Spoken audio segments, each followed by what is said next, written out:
apparently home of the rain too. Home of the rain.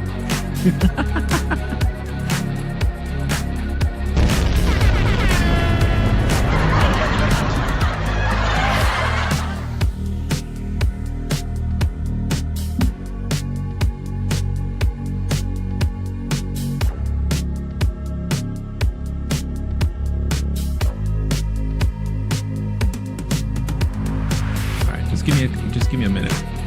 I'll be live in a minute.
This freaking song slaps, man. I'm telling you. I gotta find the name of the guy who did this. But this was taken directly from YouTube's copyright-free music library.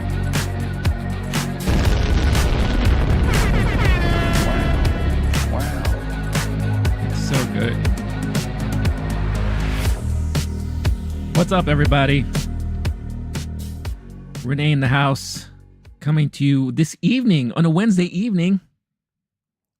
night, on a rainy night, but it looks like the clouds are parting ways a little bit, giving some leeway to the sun in the background there, as you saw. But yeah, we're here to party. Star-Lord's already in the house, ready.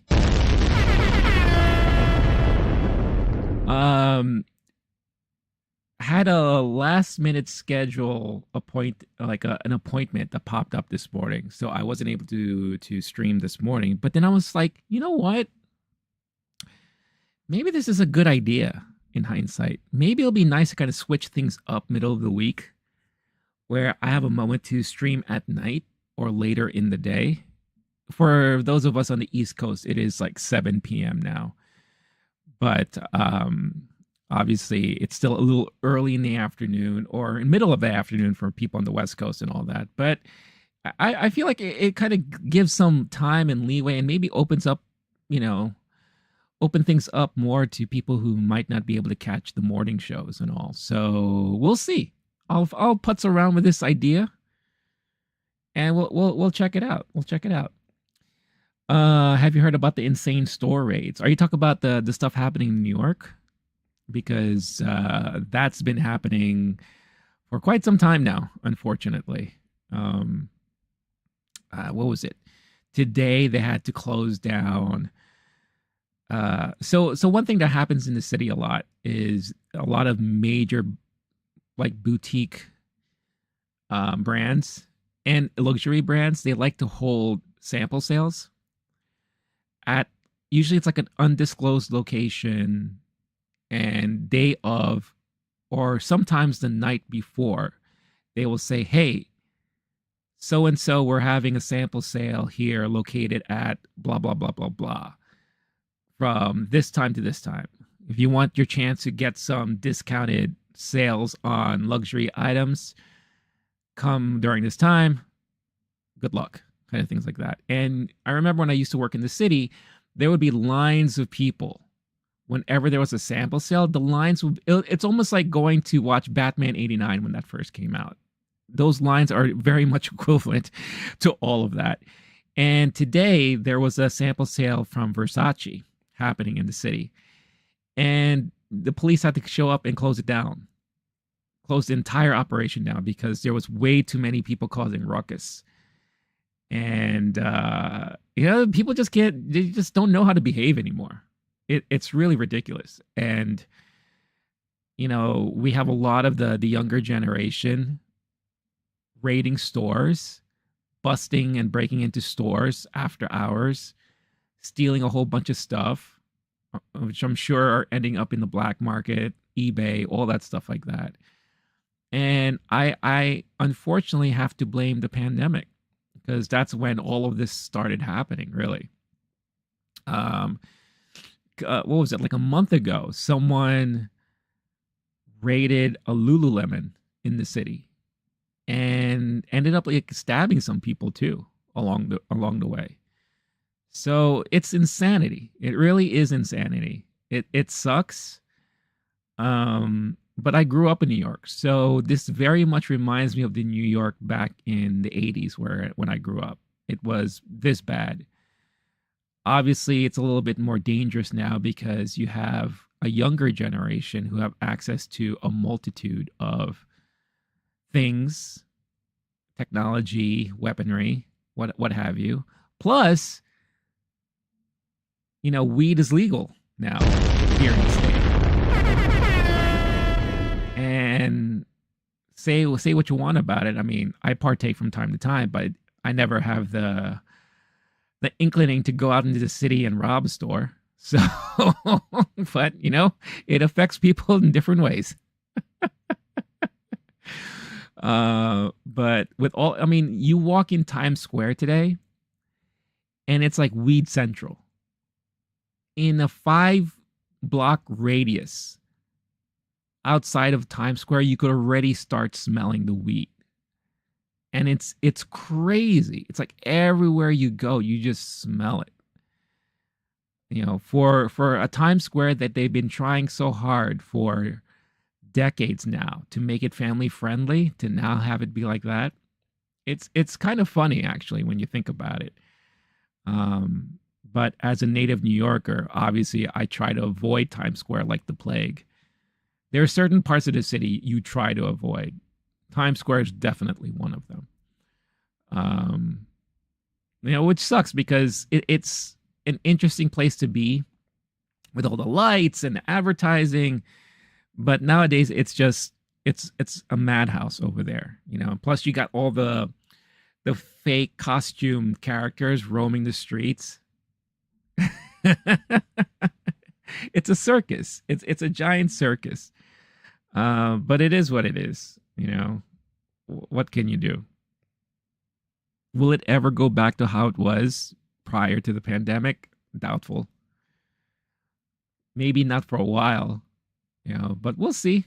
We'll see what happens. It's going to be interesting to see how the years treat this lovely city that I live in, but it is what it is. But enough of that New York talk. How's everyone doing? I hope everyone's having a great week so far. We're halfway through it. Just a couple more days to go. I totally forgot that this weekend was Easter weekend too, which is so funny. Like I totally forgot about that. Not that I really partake in the religious holiday, not anymore. I grew up Catholic, but I don't practice anymore. My mom does. So I don't really have crazy plans for the weekend, but more like just, hanging out, maybe a lunch or two and see what happens and all. Yeah, that stuff with P. Diddy right now is insane. It's so crazy. But at the same time, it's like, why am I not surprised too? That dude was involved. He had to have been involved in a lot of crazy stuff, man. And I love the memes going around the internet right now and how he pretty much told us how all this was going to go down. What was it? The video he did with Mace, um, where he's being chased by the police and he hops into a plane and he just takes off, which is basically what he did, right? He basically, I remember when they raided his homes, he was on a plane out to like the Bermudas or whatever the case, where there's no U.S. extradition laws. So it's like he got tipped off and he was like already on his way out. All we needed was just him cutting to the camera like, can't stop, won't stop,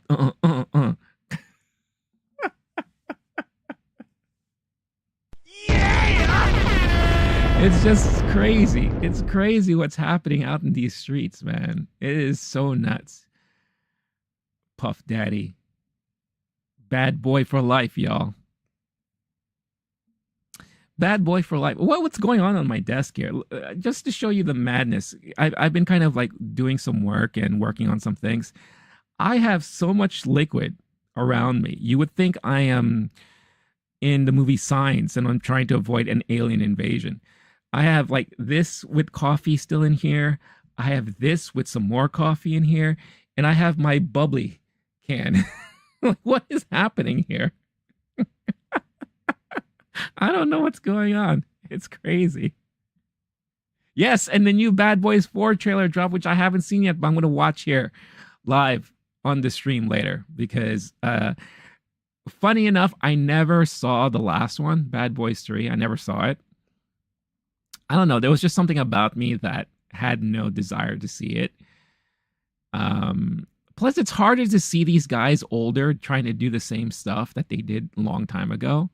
I loved the first two Bad Boys movies, and I kind of fell off the whole Will Smith thing.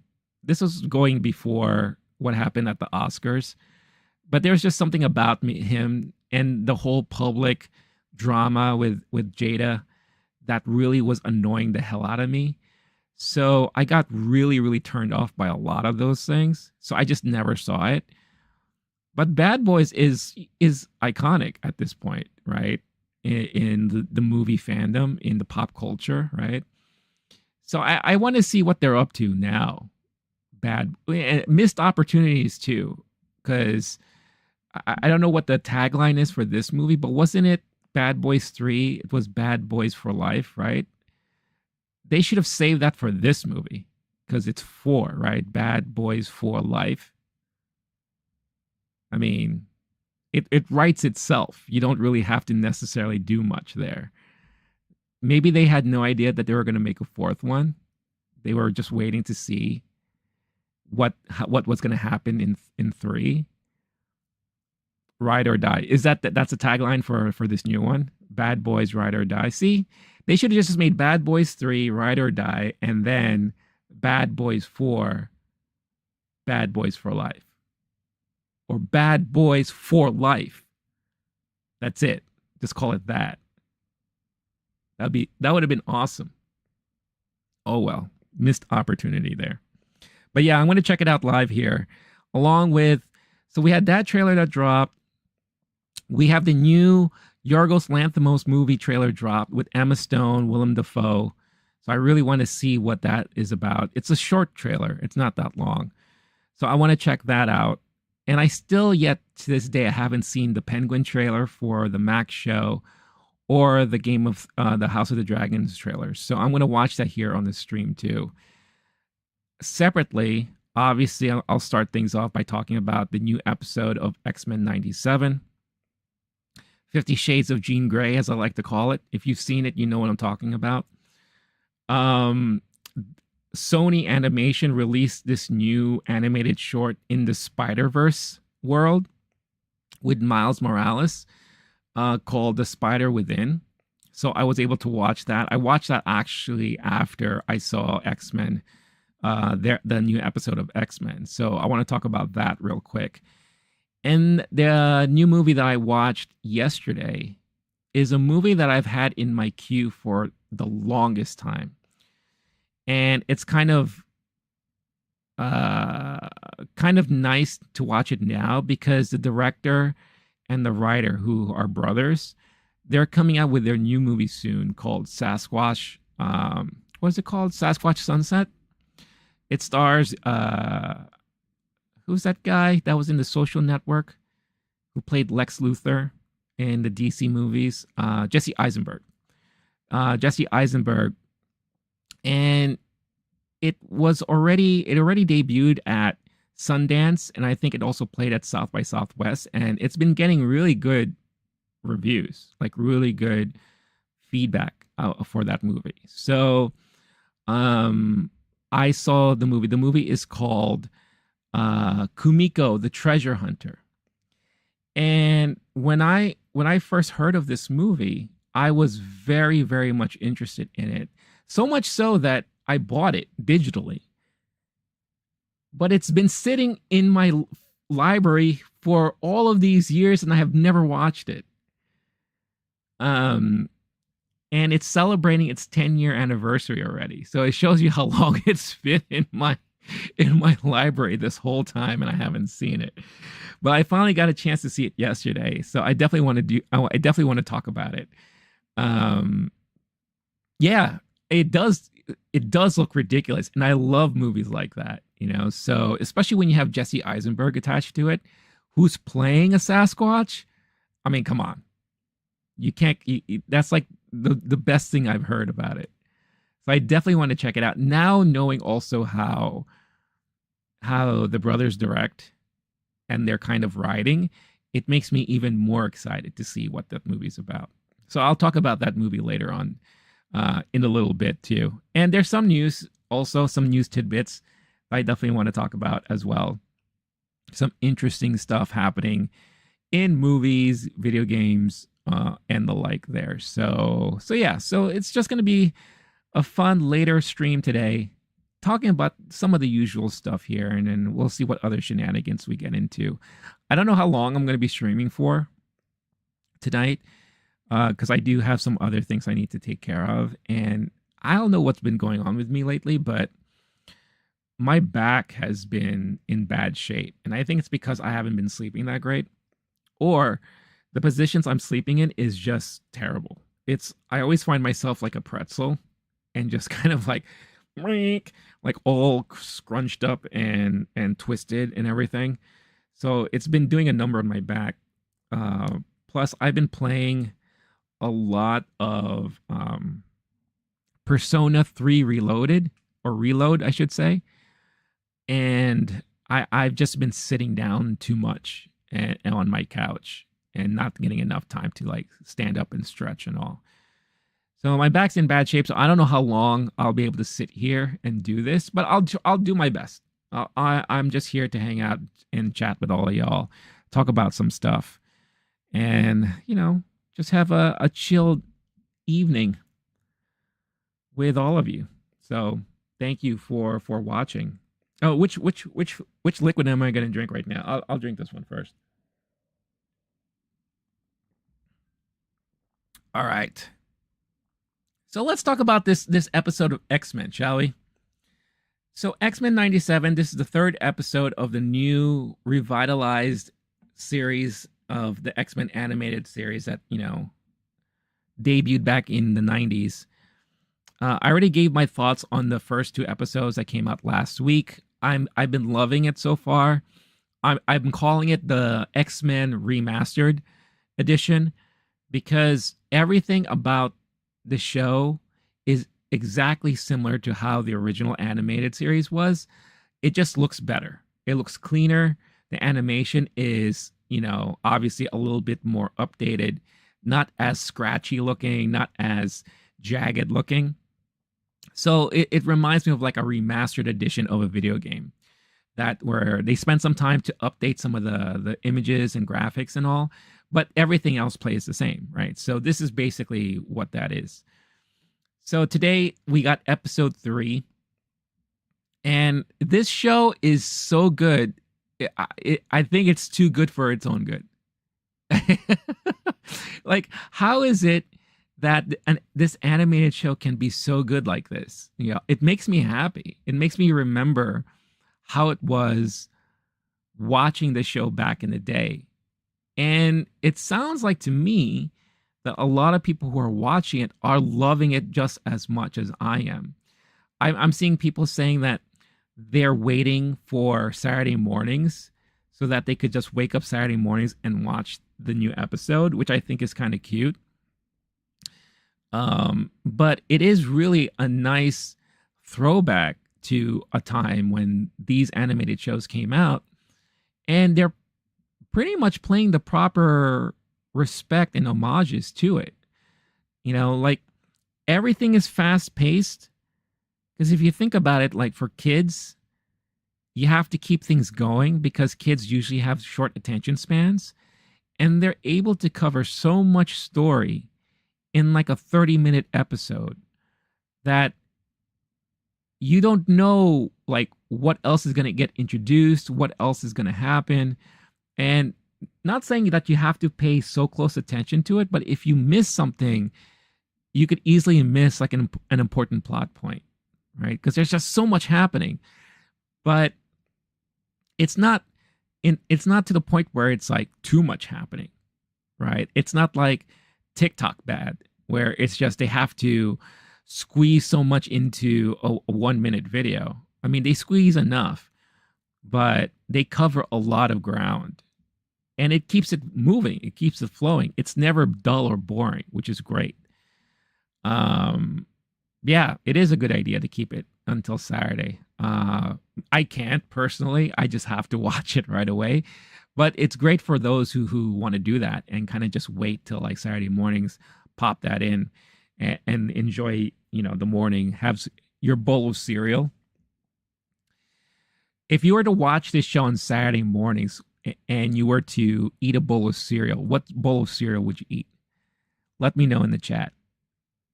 I'm curious to hear what that would be. If it was me, the thing is, like a lot of the cereal these days, they don't taste like how they used to back in the day. So the only one cereal that's like a kind of like a guilty treat for me is Cinnamon Toast Crunch. I love it.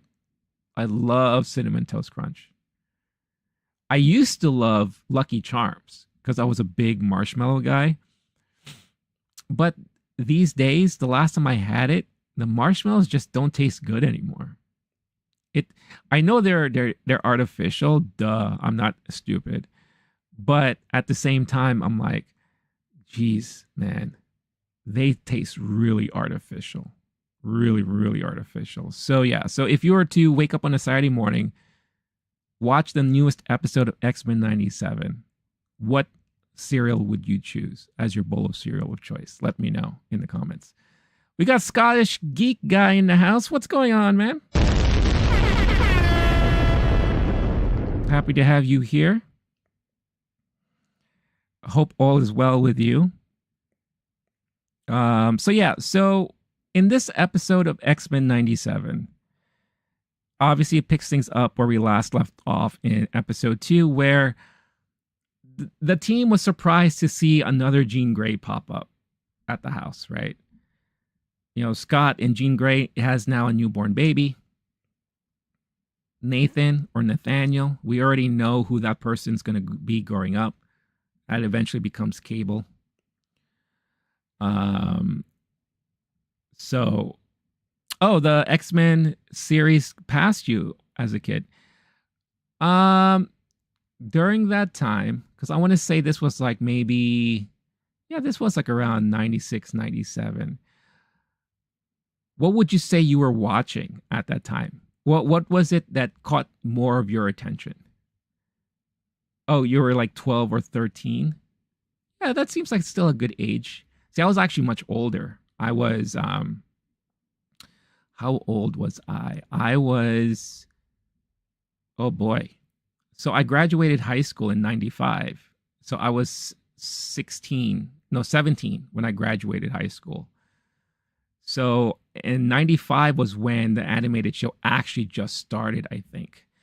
Or 94, because it started almost like around the same time as the Batman animated series, right?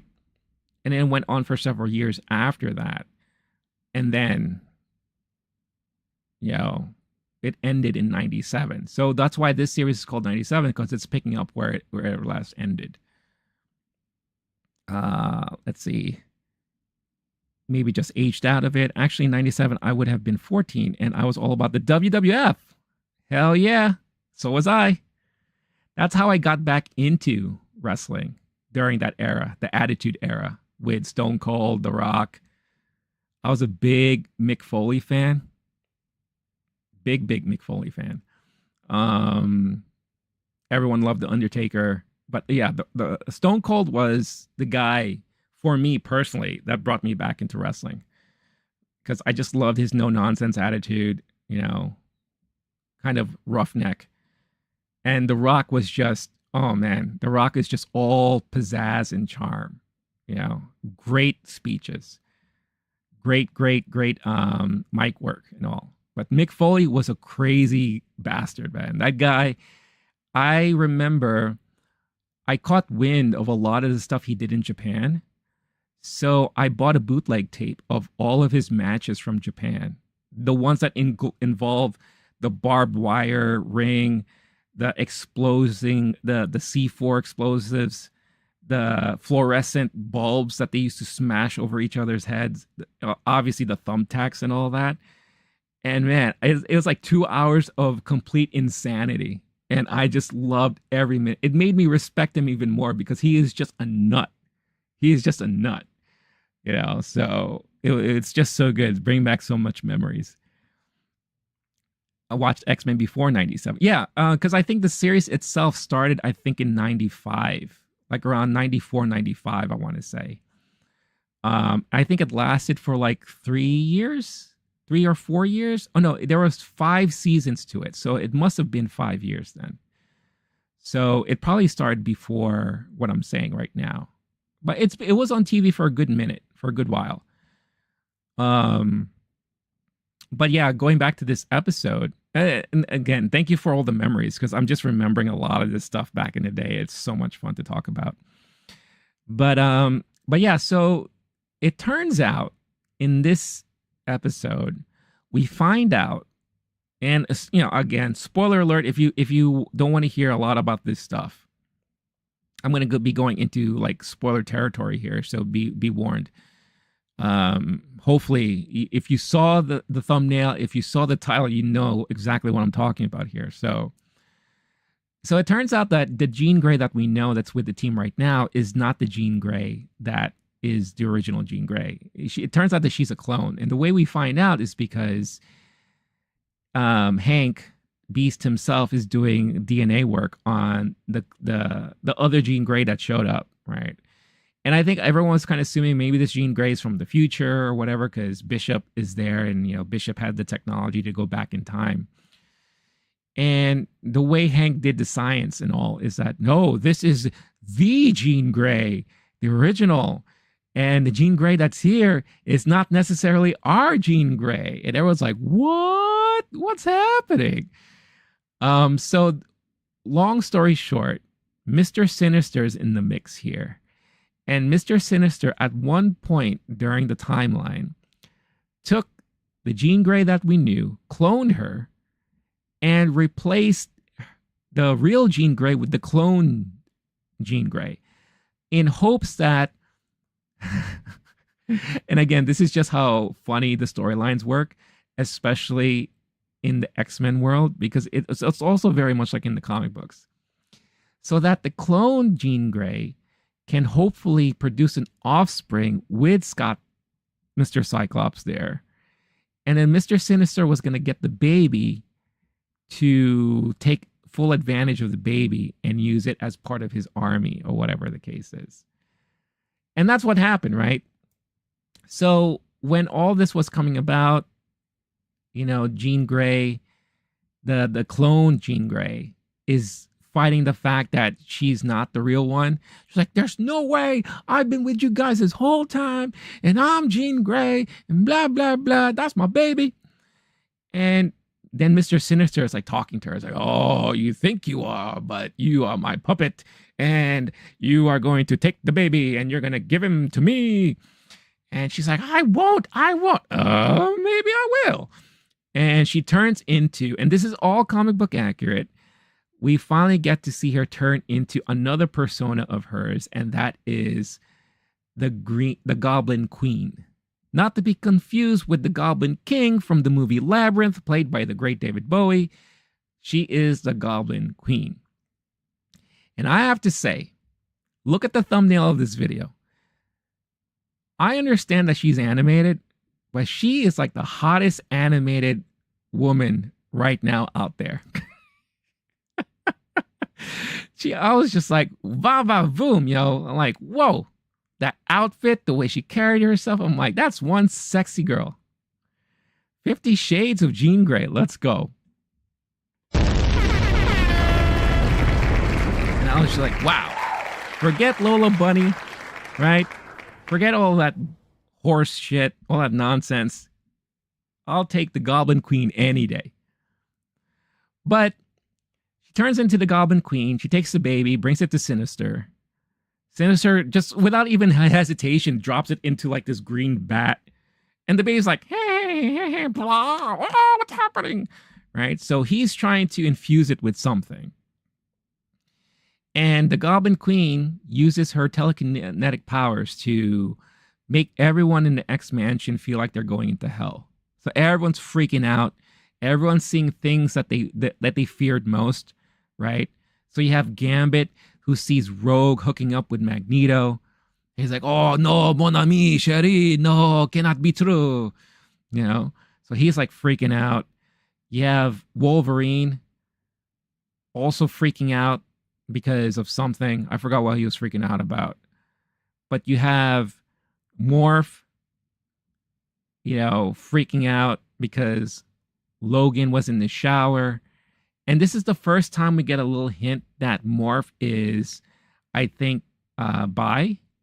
Or I forget what they're saying that he is. But I remember right before the cartoon started, or this particular series started, they were saying something about his sexuality. So Logan's like in the shower. He's like, hey, Logan, you need some help there? And then all of a sudden, oh, you're not Logan? What? So it's like some of their worst fears or whatever is coming to fruition. And they're all banding together to be like, oh, we got to fight this because this is not real. This is Jean. Jean's psychokinetic powers is doing this to us. So they look like they're in hell and they're fighting things off.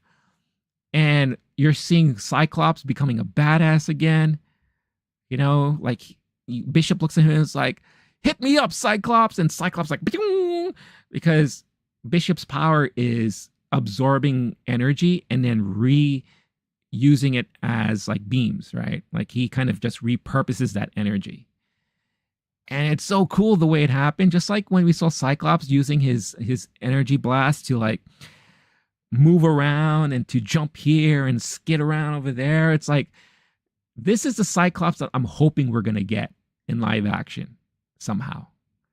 Because he is displaying how much of a badass he is. It's so awesome. But then the Jean Grey that came back, even though she's all weak, she's like, stop! This is not real! I'm going to fight you! And puts everything back to normal, but she's still very weak. So they figured out, I know who's doing this. It's Sinister. It's like, we got to go find him. So Morph was under the control of Mr. Sinister for a while. So Morph is like, I'll take you to where he lives. I'm like, okay.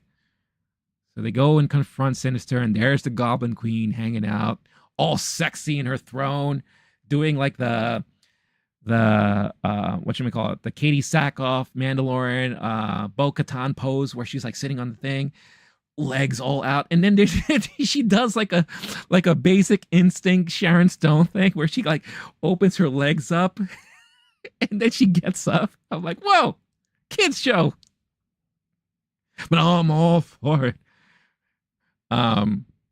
She gets up and, she starts fighting everyone, and she tries to like mind control Cyclops. It's like, don't worry, baby. It's me. I love you and I'm going to control you, and all that craziness. So in her weakened state, the original Jean is back at the X Mansion in bed. Logan's looking after her. She's like, the voices, I can't control the voices. And Wolverine's like, come on, Jean, just remember how it was. before. Focus on me. Look at me. Focus on me. And she's like, Logan, you feel this way about me the whole time? And he's like, more than that, Jane. I love you. Well, he doesn't say I love you, but basically that's what it is. And she's like, oh, Scott, I gotta save Cyclops. He's like, not in your condition, Jane. You can't do it. She's like, I must. So she doesn't even have to go. She just finds in her mind where they're located and just starts playing Mind War with the Goblin Queen. And she does it by bringing her back into the past. So now we have like a nice little kind of segue into how Jean Grey became Jean Grey, or how she was when she was a kid. So she brings her to the past. She's like, remember this day? You know, and it's when Professor X shows up at the house. It's like, oh, where's Jean? And he's like, you know why I'm here, Jean? And little girly Jean's like, my parents say you can fix me. And it's like, oh, I know what you're going through. And then starts telepathically speaking to her. It's like, because I think a lot too. And I go, oh, you're like me. And, you know, Jean is just trying to get the Goblin Queen to be like, remember this? If you're very much like me, then this should mean something to you. You know, fight this control. Be who you are. Be me. And she's like, you're right. What am I doing? I gotta save my son. She snaps out of it and she goes to Cyclops and she's like, let's save our son. And they go and they fight Sinister for a brief moment. He gets away. But poor Nathaniel is in this batch that he takes out and then starts getting infected by these things. It's like, oh, what's happening to my son? This is where Cyclops kind of reverts back to the whiny Cyclops for a brief moment. And I was kind of like, oh, man, come on. Let's not do this. But I kind of understand because it's his son, right? So they go back to the X mansion and they're doing tests on the boy. And Beast is like, in his science in his science bio talk, where it's just like, he's like Einstein and all that. It's like, oh, he's being affected by this advanced tech. It's like, oh, it must have been Sinister's plan to make him stronger. It's like, yeah, but I cannot cure this. This technology is way advanced me. It's going to take me months, maybe even years. And then they're like, oh, so you're saying that there's no cure now, but in the future, there's a cure. And they're like, oh, Bishop, you come from the future and you have the technology. You can go to the future and bring us back the cure. And he's like, yeah, man. He doesn't sound but basically it's like, yeah, man, so I can go, but I can only take one other person with me. And it looks like it might be a one-way trip. It's like, oh, that means we can't go. But you could still take our son. And Cyclops is like, no, I cannot lose him. I cannot fail him. He's my boy. Oh. And Jean's like, but Scott, there's no shot. We have to for our son, for his future. He's like, I'm not going to be any part of this. And he walks away, all disheveled. And Jean's like, give me a moment. And she's with her little son, looking out into the moon. And it's like, I love you. I want you to remember these memories and always understand that I'm doing this for us and for your future. She hands him off to Bishop. Bishop takes him and goes into the future. Boom, gone. Now, if you remember the comic books, obviously you already know what's going to happen here. He does eventually get sort of cured, but you know, if you remember Cable has all these cybernetic stuff like on him. That's like on organic cybernetics. And then eventually he does go back to the past, but we've already seen that happen in the show before. Star-Lord said, I should narrate an audiobook. I don't know about that, but I appreciate the compliment. I just get, I love recapping stuff. I love recapping stuff. Um, so that happens, right? And then the clone Jean, she's like, I need to get out of here because I need to find myself. I need to be my own self. So you have the two Jeans talking to each other. And they're like, where would you go? She's like, I don't know. But I need my own life. But you're very much a part of our lives. You and me, we're the same. She's like, I need to be my own person. You do you. I'll be me. And by the way, you could call me Madeline Pryor. Where did that name come from? I don't know. But she's just like, I like that name. Okay, bye. So she goes off. And that's pretty much the end of that story, right? For now. Then we get reminded that Storm, who lost her powers already, is doing her own thing. She's in a bar, hanging out, drinking. Some dude sits next to her. It's like, wow, it's really hot out. If only we can get some rain. And she's like, who the fuck are you? Get the hell out. What are you trying to do? Make fun of me? He's like, I'm Forge. And I'm a friend of Charles. And I want to help you get your powers back.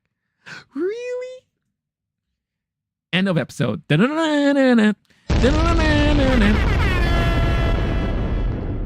that's where we are. And everything is just so damn good.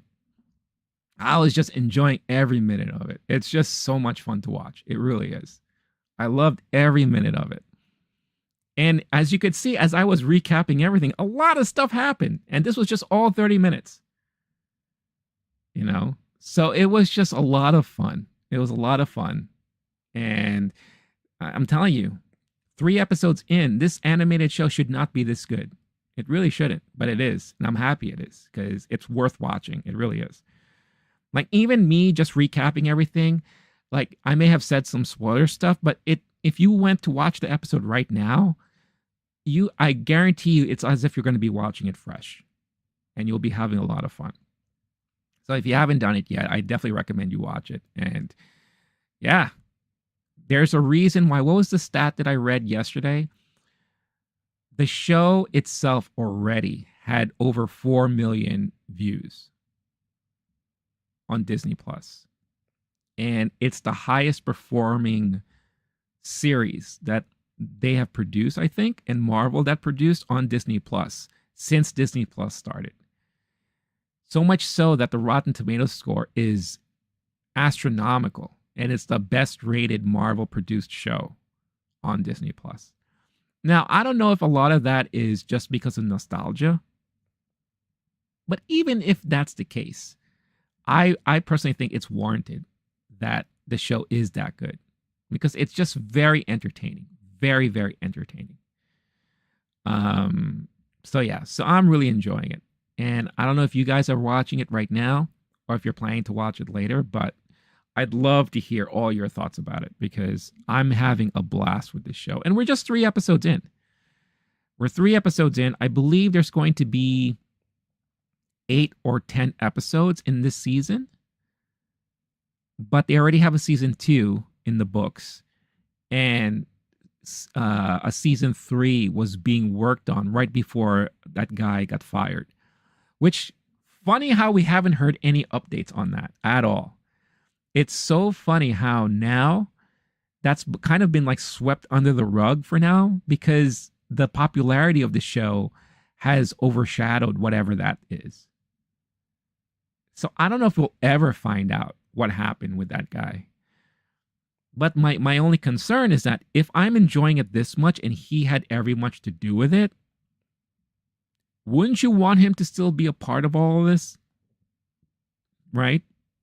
And that's the major concern I have right now.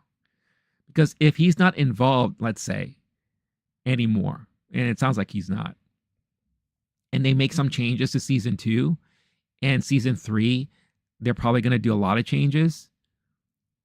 Are we still going to get the same product? So that's a concern. It's a concern to like think about and maybe worry about later on down the road, but still, it's something to think about for sure. Because it's just so good right now. It really is. So I haven't yet. It's on my list of things to watch. I can't wait till you do because I'm curious, and I have a feeling you're probably going to end up liking it. So, so yeah. So that's episode 3 of X-Men '97. I should have, I should have put like a poster of the Goblin Queen behind me. That's sexy mother.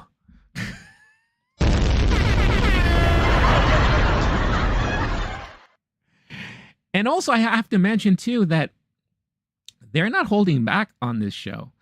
Like, there's blood. Like during the fight, like in this new episode, you see like blood splattered. There's one point where the Goblin Queen herself had blood on her face, and she's like wiping it on her lips and all that, and being all seductive and all. I'm just like, yo, again, kids show, right? Plus, also the whole thing about Sinister just dropping the baby into the vat there. Like, that's kind of brutal. That felt like really dark. So I don't know. Still thinking of what cereal to eat. Hey, there's a lot to choose from these days. I was at the grocery the other day, and I just walked down the cereal aisle just to take a look at because I don't know what's being sold today. There's a lot of stuff, a lot of stuff, But like I said before, cereal today just doesn't taste like how it was back then. So I stick to what I know. Like, I'm a big, like I said, Cinnamon Toast Crunch guy, and Honey Nut Cheerios. I do love me some Honey Nut Cheerios. Another cereal that surprised me too, when I used to work in an office. So when I worked not the last company I worked for, the one before that, they used to stock the kitchen with cereal for breakfast. And one of the cereals that they had was the Reese's Pieces cereal, because I love peanut butter. And that one was surprisingly good for me. But that's not something I could find myself eating like all the time. That's like a once in a while kind of thing.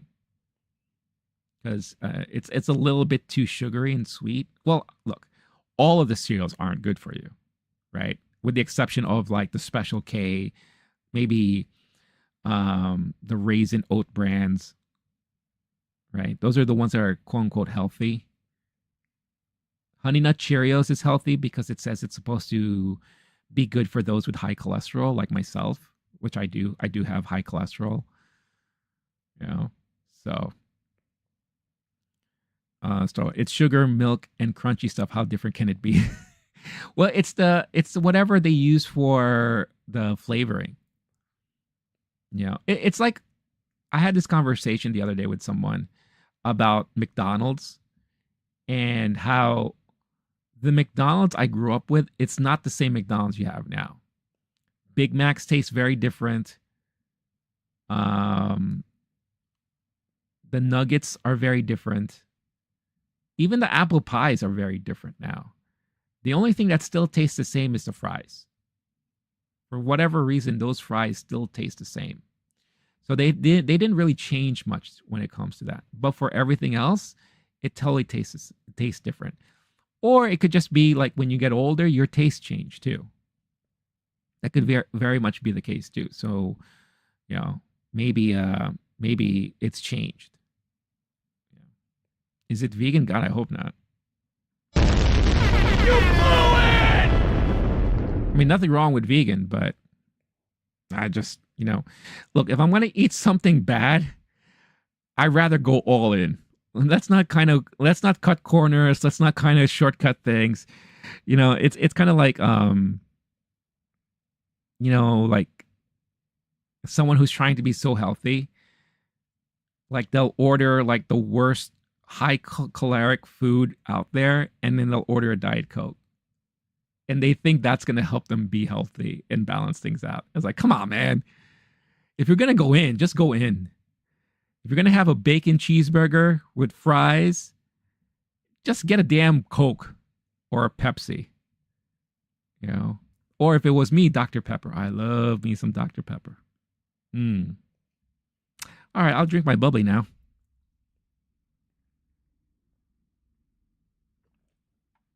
Because I'm old. and I need to drink water, even though it's sparkling water. And at least this one is no calories. It's natural flavor. No fake shit in here. Yeah. See? Carbonated water, natural flavor. The end. No sodium, nothing. That's the one thing that kills me about you ever drink Dasani water?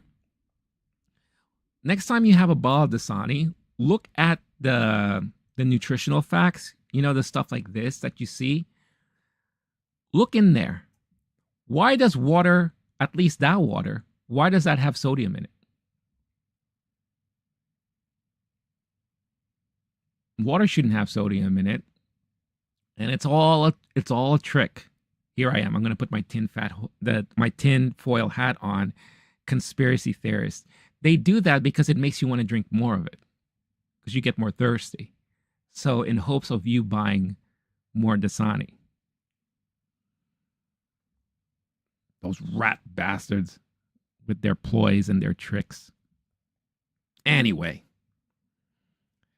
enough. I'll get off my soapbox.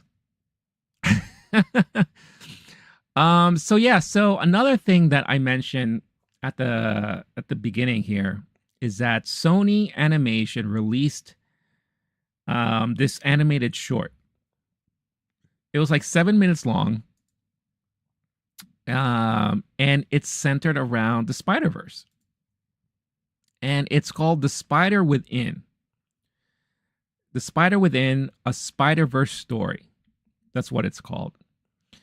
And it stars Miles Morales and his dad. So you have Shamik Moore, Brian Tyree Henry doing their voices that they're known for.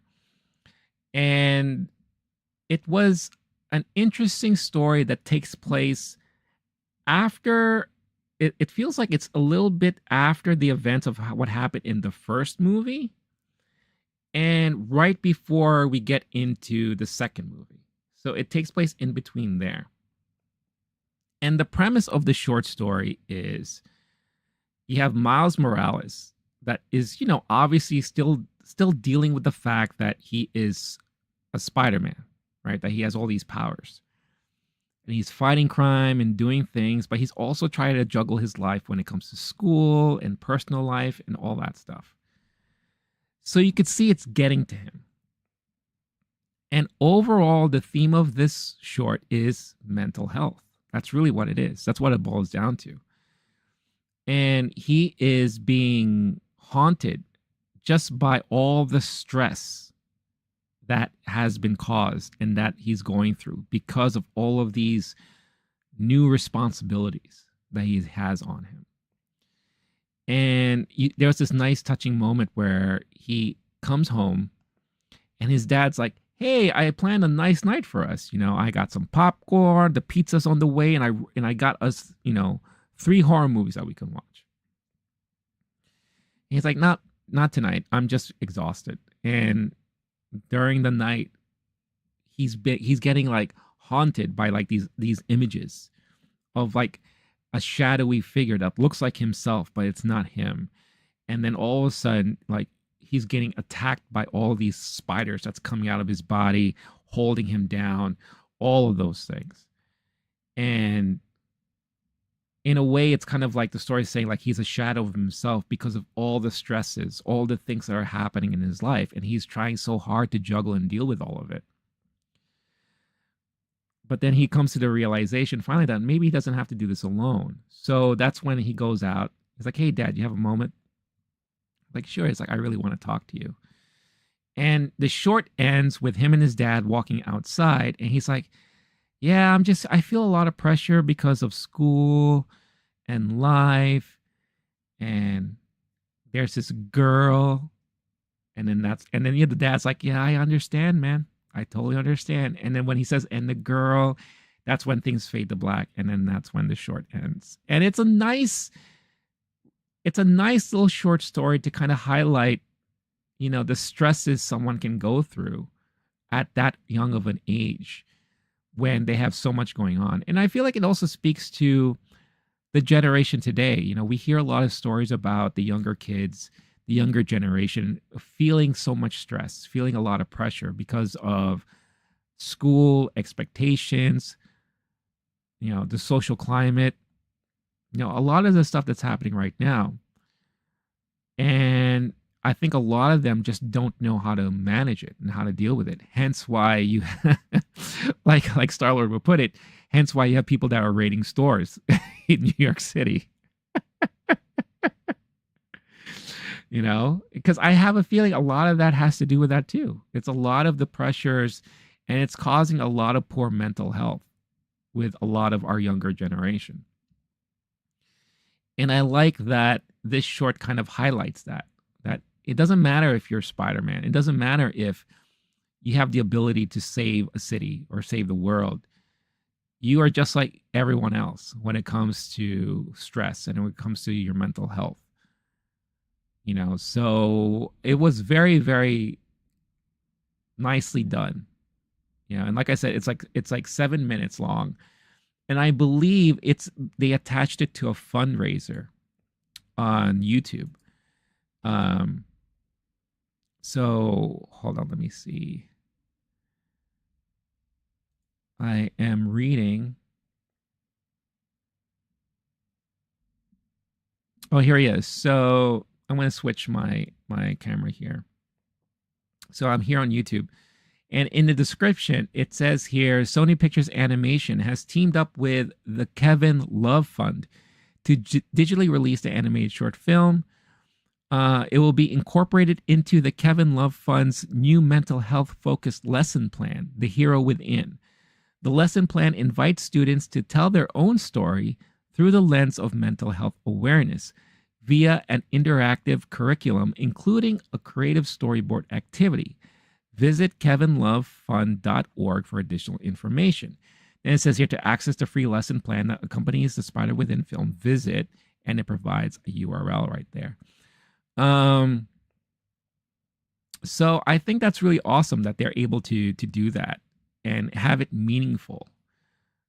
It's not just, a short, it's, just to promote their own stuff.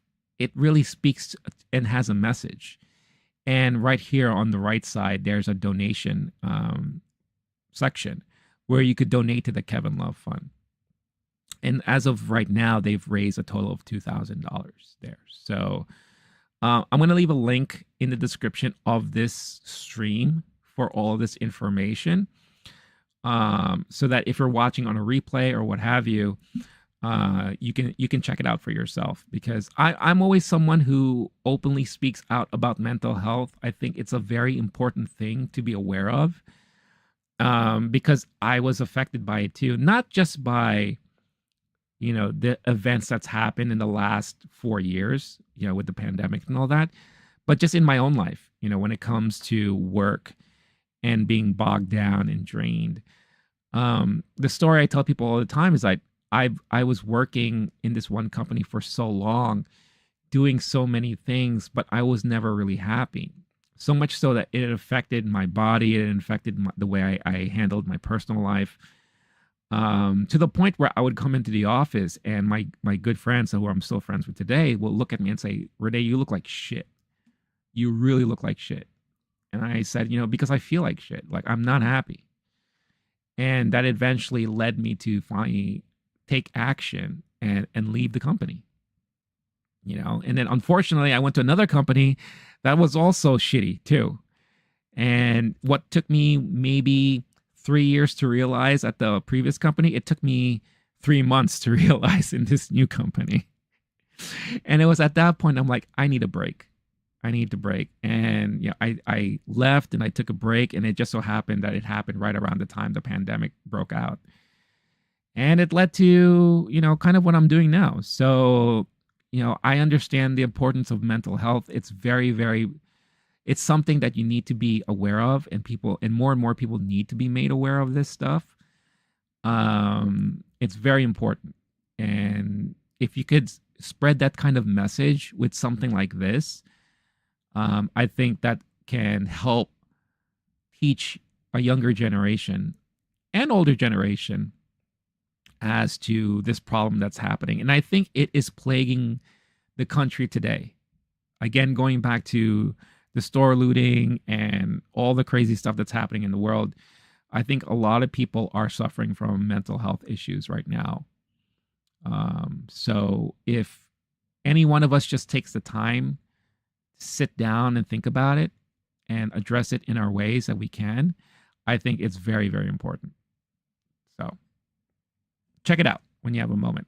Like I said, I'll put a description in the description of the video once the stream is over.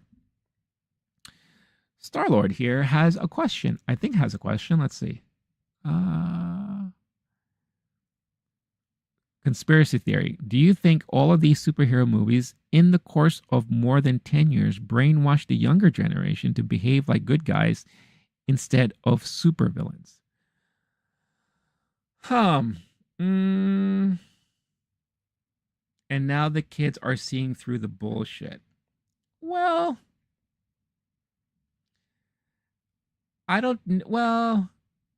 saying something like that makes me think of what parents were trying to say about video games and how they were saying that video games, especially the violent video games, are what's making the kids want to be more violent, and wanting to do crazy things and all that. And that's something I never truly believed. So I don't think superhero movies encourage kids to feel like they are untouchable or that they're superheroes.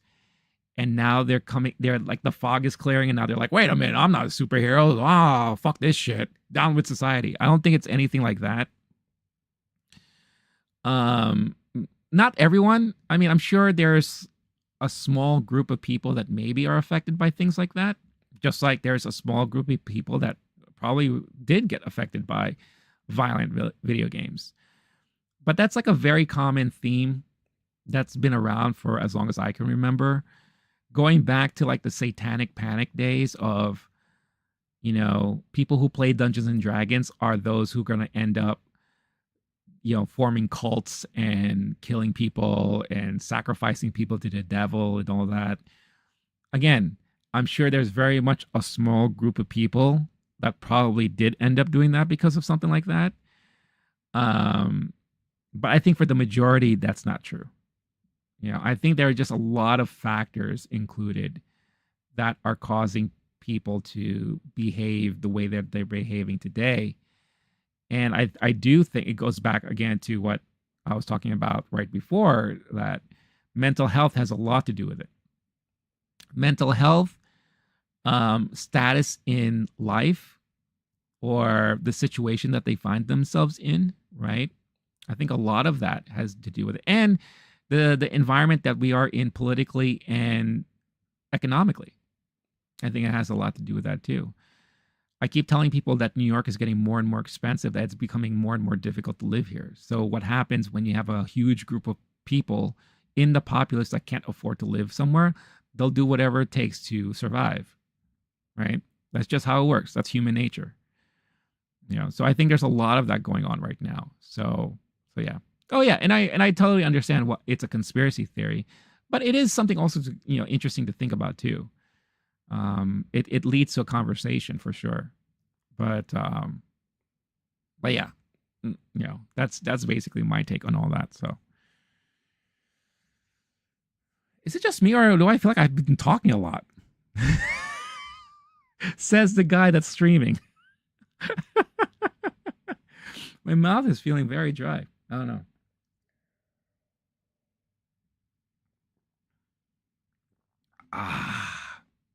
Some people do want to be cops watching cop movies. Oh yeah. Or I'll even add this to it too. There are a lot of people who want to be like those cold case problem solvers, like the cold case mystery detectives. You have that huge growth in the cold case podcast and YouTube videos and those kind of shows, and everyone now wants to solve crime and be like Sherlock Holmes and all that. So yeah, there's definitely an argument to have about those type of cases. And there's a reason why shows like SVU and SUV and CSI and MSI, and I know I'm making up acronyms, WWEs and all that, there's a reason why those shows remain so popular because, there are a huge group of people that love that stuff. And I'm sure there are a good amount of them that, want to become like that. They want to be part of that world. You know. Bad boys, what you want, what you gonna do? When I used to love that show, Cops. My God. I remember when that show first came out. I mean, that was like must-see TV for a while. And then it was just too much. And then they had like freaking, I think at one point they had cops showing like 24/7. I'm like, all right, that's a bit much. It's an interesting rabbit hole I got into. When was this? This was like maybe early last year. I got into a rabbit hole of watching body cam, like police body cam footage on YouTube, especially when it comes to them arresting drunk drivers. I don't know why, but I was like, just so fascinated watching that stuff. And just watching a lot of these people trying to squirm their way out of a ticket or out of being arrested. It's just hilarious to me. I was like nonstop watching video after video, like of those things. Yeah, it was crazy. It was really, really crazy. All right. So before we go into talking about the movie I watched, why don't we go into some news highlights for a brief moment and talk about some stuff happening here. One thing that stood out to me that I found extremely fascinating is Game Informer. Who remembers Game Informer?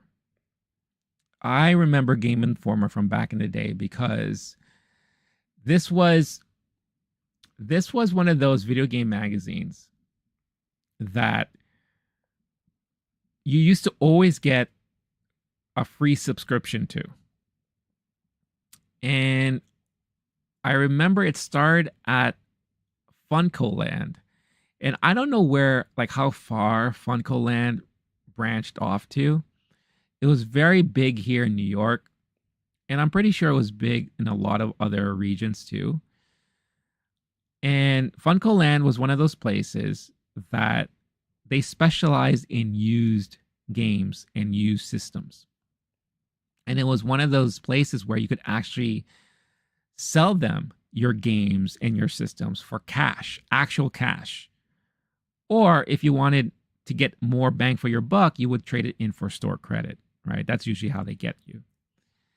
And at one point, they were competitors to GameStop. And I'll never forget my infamous FuncoLand story. And I do regret this today. In a way, I do. Because I still had a Nintendo, right? And this was around the time that we are now into the 16-bit era. So Super Nintendo, Genesis, those were the big consoles at the time. But I didn't have a lot of money, right? But I had a vast Nintendo collection. I had the original Nintendo, the boxy Nintendo. And I had at least, I want to say 50 games. All in their original boxes with the instruction manuals and everything. I was very pristine with that stuff. But I really wanted a Sega CD so bad. It's like I had a Genesis and Sega CD was this new thing that came out. And that guy on TV used to scream at me all the time. You're not playing the next generation? What's wrong with you? The guy with the cap, and the trench coat. And he's like, you're not playing the real thing. Look at what you could do with Sega CD. I was like, I know, but I can't afford it. But then I was like, oh, FuncoLand. So one day I asked my brother to help me. And I remember he was even like, "Are you sure you want to do this?" And I'm like, "Yeah. I think it's time to move on. It's time to upgrade," I said.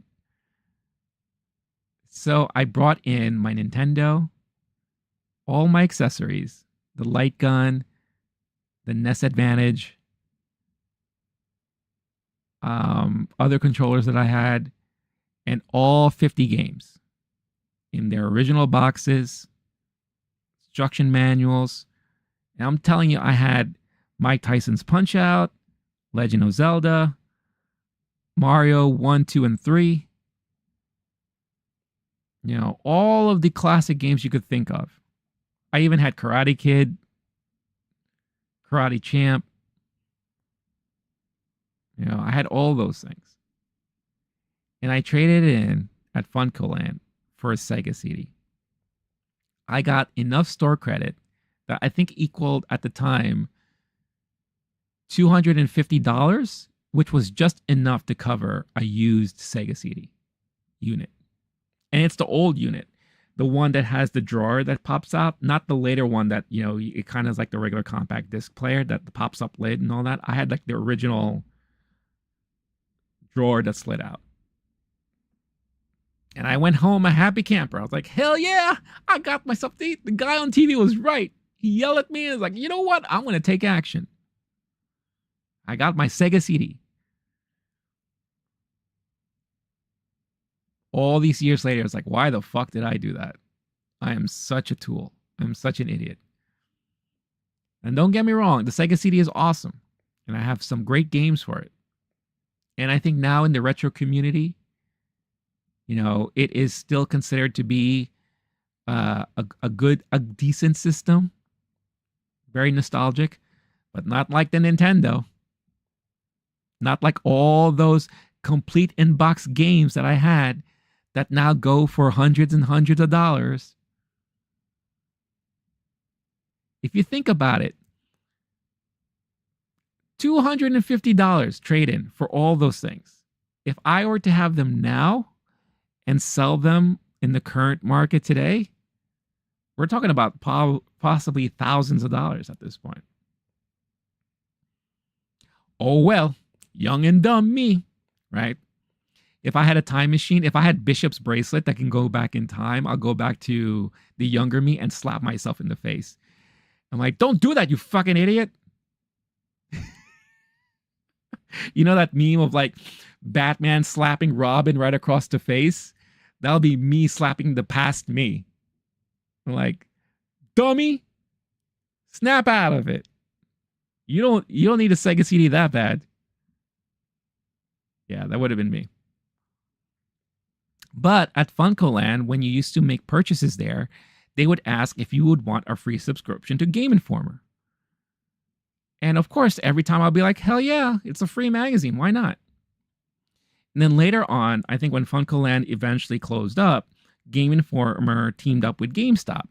So then also at GameStop, if you made any purchase or whatever, you usually got a free subscription to Game Informer. That's how it is. You know, and I didn't even realize that Game Informer was still around. You know, or I think they eventually switched to digital only at a certain point. But Game Informer, it was such like an old stable of a publication that when everything turned digital, a lot of these publications just ceased to really exist in the lexicon. You know, remember Electronics Gaming Monthly or GameSpot, right? Like once they went digital, and then no one ever really paid much attention to them because you had IGN that took over the gaming publications, especially digitally. Polygon is another one. So when I heard that Game Informer announced yesterday that they're going back to print, I was like, are you serious? So yeah, here's the announcement from Game Informer saying that we're proud to announce the new standalone Game Informer magazine subscription. Get 10 issues of print in your mailbox and also read the new issue digitally, all for just, and this is a weird price point, $19.91. I'm guessing because 1991 was the year they were created. I just, Renee, you just pull it out of your head. Just do the math. 1991 for a full year. Please support us by signing up today. Subscription.gameinformer.com. You could do 10 issues for $19.91 or 20 issues for $34.99. And here's the website. Unbelievable. I'm just curious, what made them decide to go back to print? And more of a curious question is, how many people are actually going to sign up? I'm very curious about this. Because for all joking aside, print media like this is done. I don't know any single print publication that can survive outside of newspapers. And even the newspaper industry suffered for a very long time. What was it? Sports Illustrated just had a bunch of layoffs a couple months ago. Right? Does Playboy even make money anymore in print publication? Everything's digital. Plus the cost of printing and paper. It baffles my mind that a company like this thinks it's a good idea to come back and do a print version of their publication. Unless it's like a group of all of these nostalgic people that were like, oh, I loved Game Informer.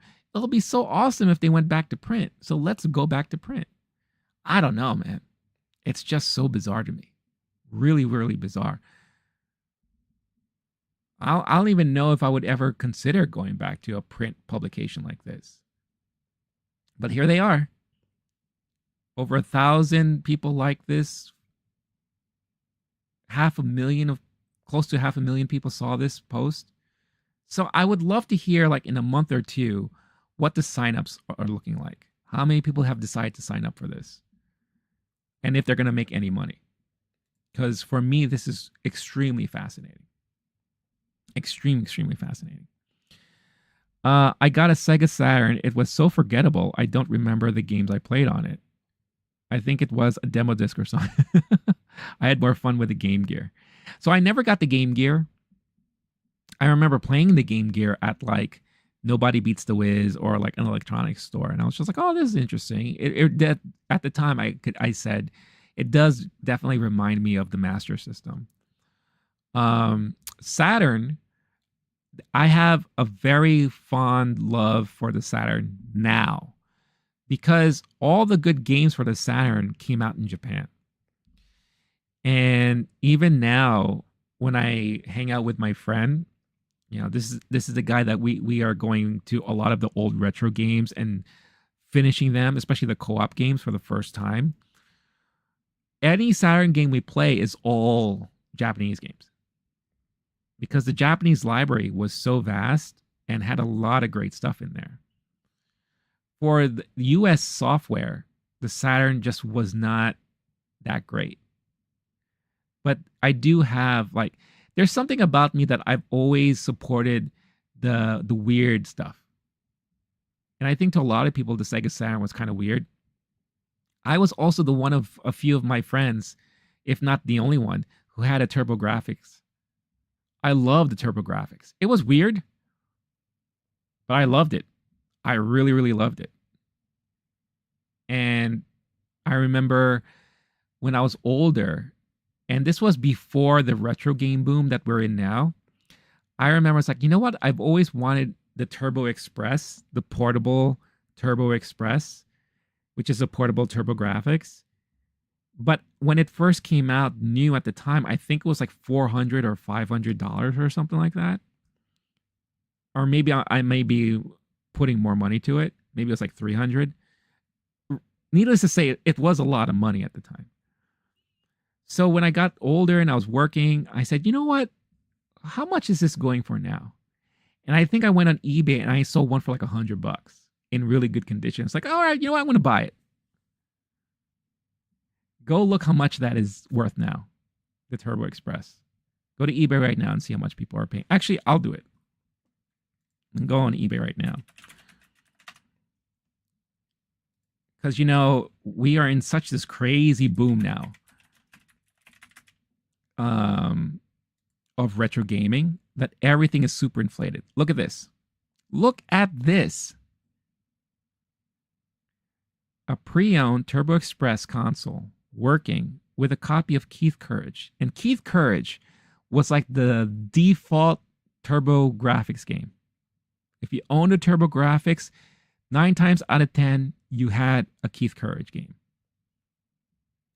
Right now, it's going for $550 on eBay. If you got one and you wanted it complete in box with manual, $1,000. Oh, get out. Maron. Insane. Insane. And it's an interesting unit. Bulky as hell, man. I remember you hold it in your hand. You're like holding it like this. And then I remember they had the option where you could buy the TV tuner that you could slap on it so you could watch TV. But man, to think I bought something like this for $100 back in the day, used on eBay, and now it's like 4 or 5 times worth that. Yeesh. Oh, look, here's the TV tuner right here. You get the Turbo Express with the TV tuner for $380. Oh, this is coming from Japan. So it was called the, was it the PC Engine GT? Yeah. That's a nice little tip too. Like if you're into retro gaming and you don't mind buying the Japanese versions, you'll always be able to find it cheaper in Japan. And with the exchange rate right now,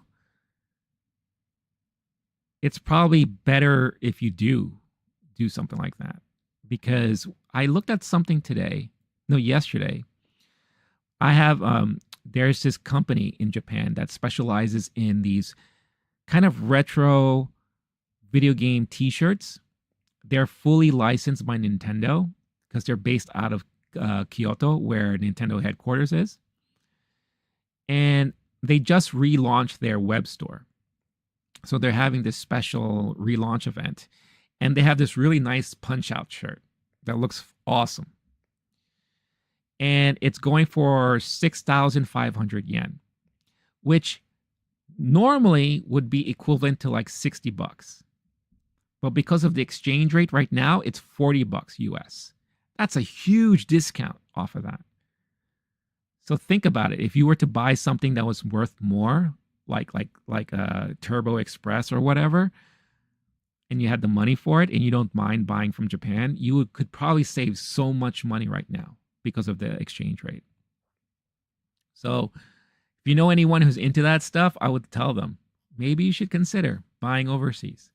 But this is just nuts on how much something like this goes for now. How about a Game Gear for Star-Lord, who loves Game Gears?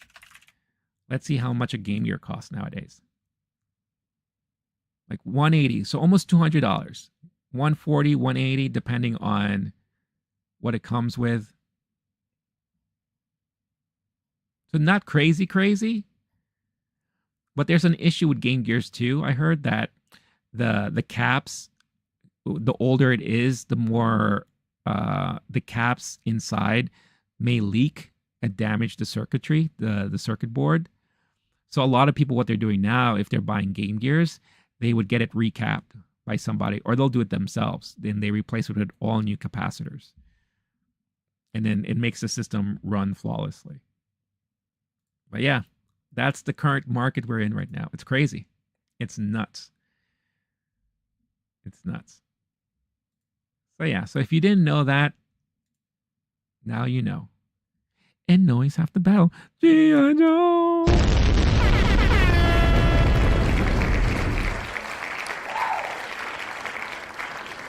All right. Star-Lord brings back memories. Yeah, it sure does. It sure does. That's why I do what I do with my friend, because it's in a way it's us kind of reliving those memories of when we were kids. And like when you're growing up, you may not always have the ability and opportunity to play a lot of these games from back in the day. So we just like sit and we reminisce, and we're like, all right, what should we play today? It's like, oh, that game? I never had a chance to play that game. Oh, why don't we play it now? And that's usually how it works. And we have a lot of fun, you know. So yeah. It's always fun to look back in time. I brought it to the school and the teacher took it. Oh no. Really? Did she ever give it back? That sucks. You know what I used to do when I was a kid, because I'm an idiot? You remember those Game and Watches from back in the day? So my dad used to buy me a lot of those Game and Watches. I had at least 5, I think, different ones. I had the Donkey Kong one that was like a dual screen Game and Watch. I had a Popeye one. I had a Mickey one. I think I had a Mario one. And I had a Donkey Kong Jr. And I used to love these things. I would bring it to school and I would leave it in my desk by accident. Now, the schools in New York, the public schools in New York, we don't have set schoolrooms. We are always going from room to room all the time in grade school. And we don't have lockers. So at any given day, in any given day, maybe five different kids would sit in that desk. So I would leave my thing in the desk by accident because I would forget. And by the time I remember, if I tried to go back, gone. Always gone. So those Game and Watches I had, every time I brought it to school, I lost them. And talk about money. Those things are like gold mines now. In fact, let's look it up so I could like feel sorry for myself. Because I will say this, despite my crazy Funcoland trade-in story, I still to this day have that Sega CD. The Nintendo and those games, that at that time after I sold all that stuff, I knew, I think years later, that I'm never going to sell my games again. I'm never going to sell my consoles again.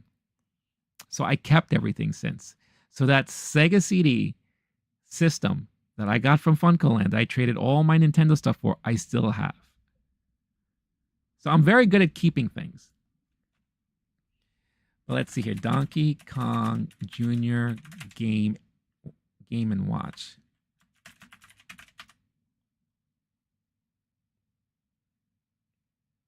Let's see. Use work. Oh, these aren't going for that much.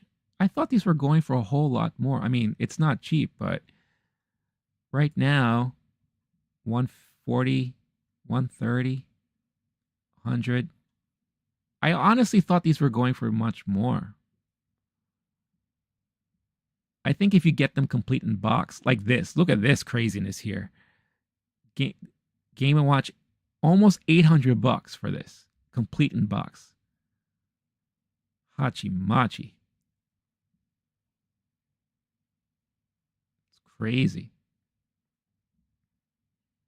But these bring back a lot of memories for me.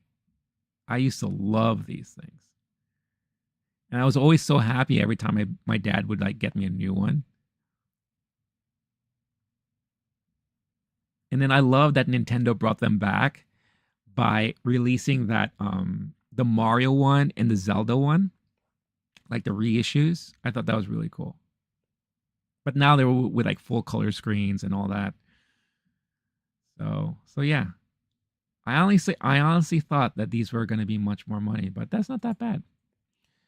So yeah, if you ever had the money or wanted to start a new collection that's a little bit unique, there you go. Do a Game and Watch. Just don't buy them in Japan because apparently they cost a lot of money.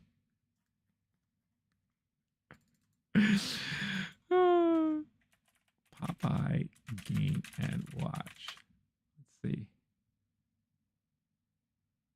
Yeah, I used Game and Watch Popeye. It's not that expensive. I really thought it was going to go for a lot more money. All right. That's interesting. I also had a Game Boy in the same class. Oh no, did the teacher take that away from you too? I used to read cheat codes more than books. Oh yeah, cheat codes, strategy guides. Oh, I don't know if you remember. I don't know if you were a Nintendo kid like I was, but Nintendo published this really big Bible of a book. I remember it was like black, and I think it covered maps and strategy for like 50 games in that book. And that was for me more important than the Bible. I used to study that thing. I used to read that thing every day. And I remember when Metal Gear came out, it had the maps in there. And I would study, I try to figure out how to do this and how to do that. And then whenever I got stuck, they always advertised that hotline that you can call. And I remember I had to call the hotline because I was stuck in the forest maze. And I was very shy as a kid, so I hated talking on the phone. It's like, yeah, I'm stuck in the forest maze in Metal Gear. And the guy was like, okay, well, when you first enter the forest, you have to go. And he told me, go up, left, whatever. Like, okay, thanks, bye. And I'll run to. I was playing it with my friend at the time. We took turns. And it's like, oh yeah, he told me you got to do this. And then when we finally cleared it, I was like, yeah, it worked. We made it. But yeah, Metal Gear was fantastic. The original Nintendo one. I didn't play Snake's Revenge. I never got a chance to play the sequel. And of course, when it came out on PlayStation with Metal Gear Solid, I mean, what a fantastic game that was. Holy cow. That blew my mind with the innovation of that game. Because when that game came out, I was actually working in the game industry. I was a tester for a company in Connecticut. And we were on assignment. We were stationed in Pennsylvania, finishing up a game, working closely with the developer of that game. It was like a hunting game, kind of some PC bullshit hunting game. And all of us, we all had our own PlayStations, and we all bought Metal Gear Solid.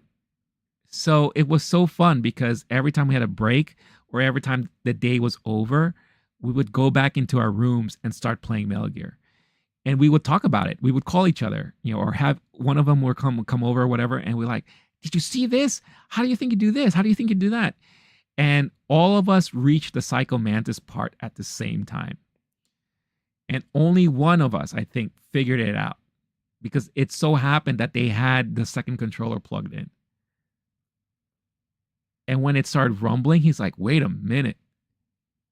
And he told all of us, it's like, you got to have the second controller in there and you got to use that. I was like, are you kidding me? How does the game know this? Oh, such a great memory. It was so mind blowing how smart that game was. But that was a lot of fun. That's a moment in time that I'll never forget because it was such a shared community experience with me and my friends, many of whom I'm very still close friends with today. But it was just such a moment. And we can't stop talking about that during that time when we were playing it. And it's funny too, because when people hear like game testing and working in the industry, they think it's all fun and games, but most time it's not. It's like it's really serious work, and you get worn out when you're looking at the same game for long periods of time every day. You would think the last thing you'd want to do is go and play another game, but we did because we had to play Metal Gear. We had to. It was just such a good game. We had to do it. It was so much fun. Played the demo first and VR missions, then the whole game. Went to the library to get pictures of Metal Gear Solid copy. Nice. Very, very nice. That's awesome. That's awesome. Yeah, it was like a phenomenon when that game came out. And of course, you kind of understand why people kind of, you know, suck the balls of Hideo Kojima because of stuff like that. But I feel like we haven't gotten a Kojima feeling like that in a very, very long time.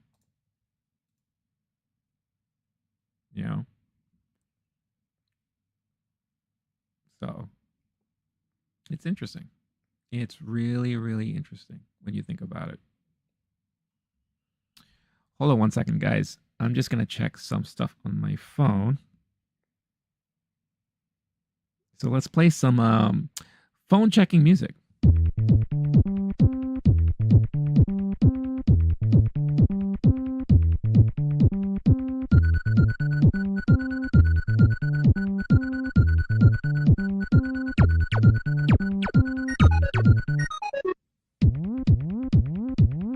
Checking the phone, looking at my notifications.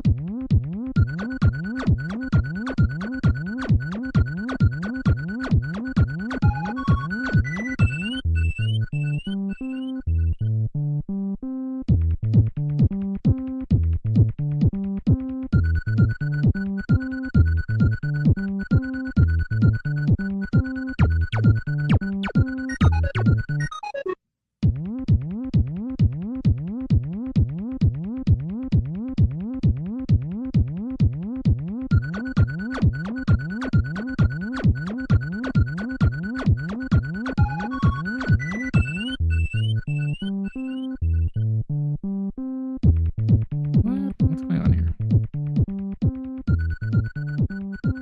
What? Hold on. Sorry, guys. I'm just noticing something.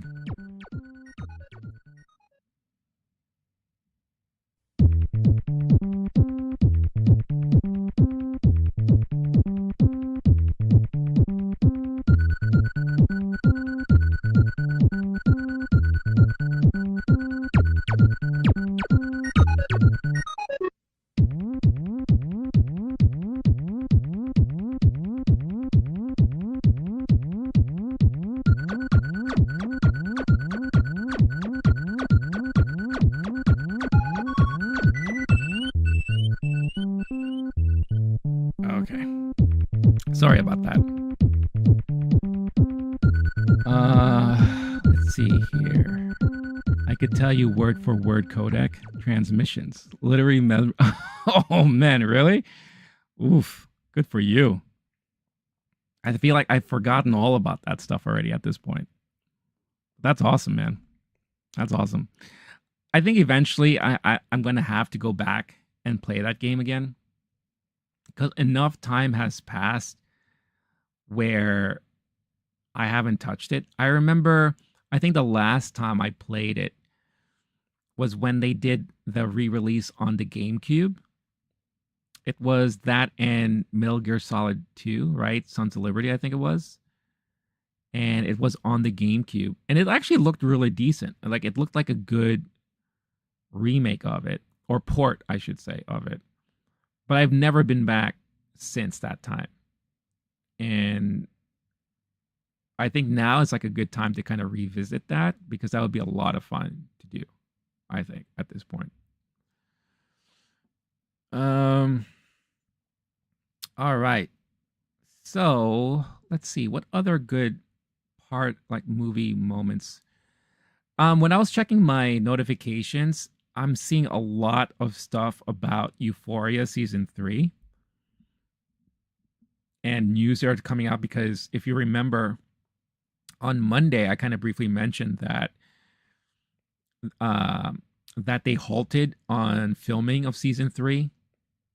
And I was speculating that maybe Zendaya had scheduling issues, and it sounds like that may be true because that's also around the same time they announced that Zendaya was going to start filming the new Spider-Man movie this fall. And it looks like there's a lot of back and forth happening right now that there are rumors that maybe certain cast members weren't coming back, or maybe season 3 won't happen at all.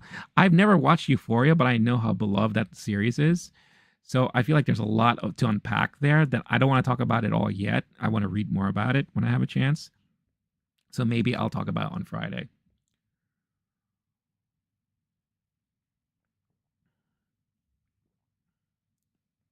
So I love the Marines at that time and movies. Just Marines in general. Does that include Space Marines too? Did you love Aliens or Starship Troopers? Oh, playing Helldivers 2 right now, I just keep thinking about that movie because it's a lot of fun.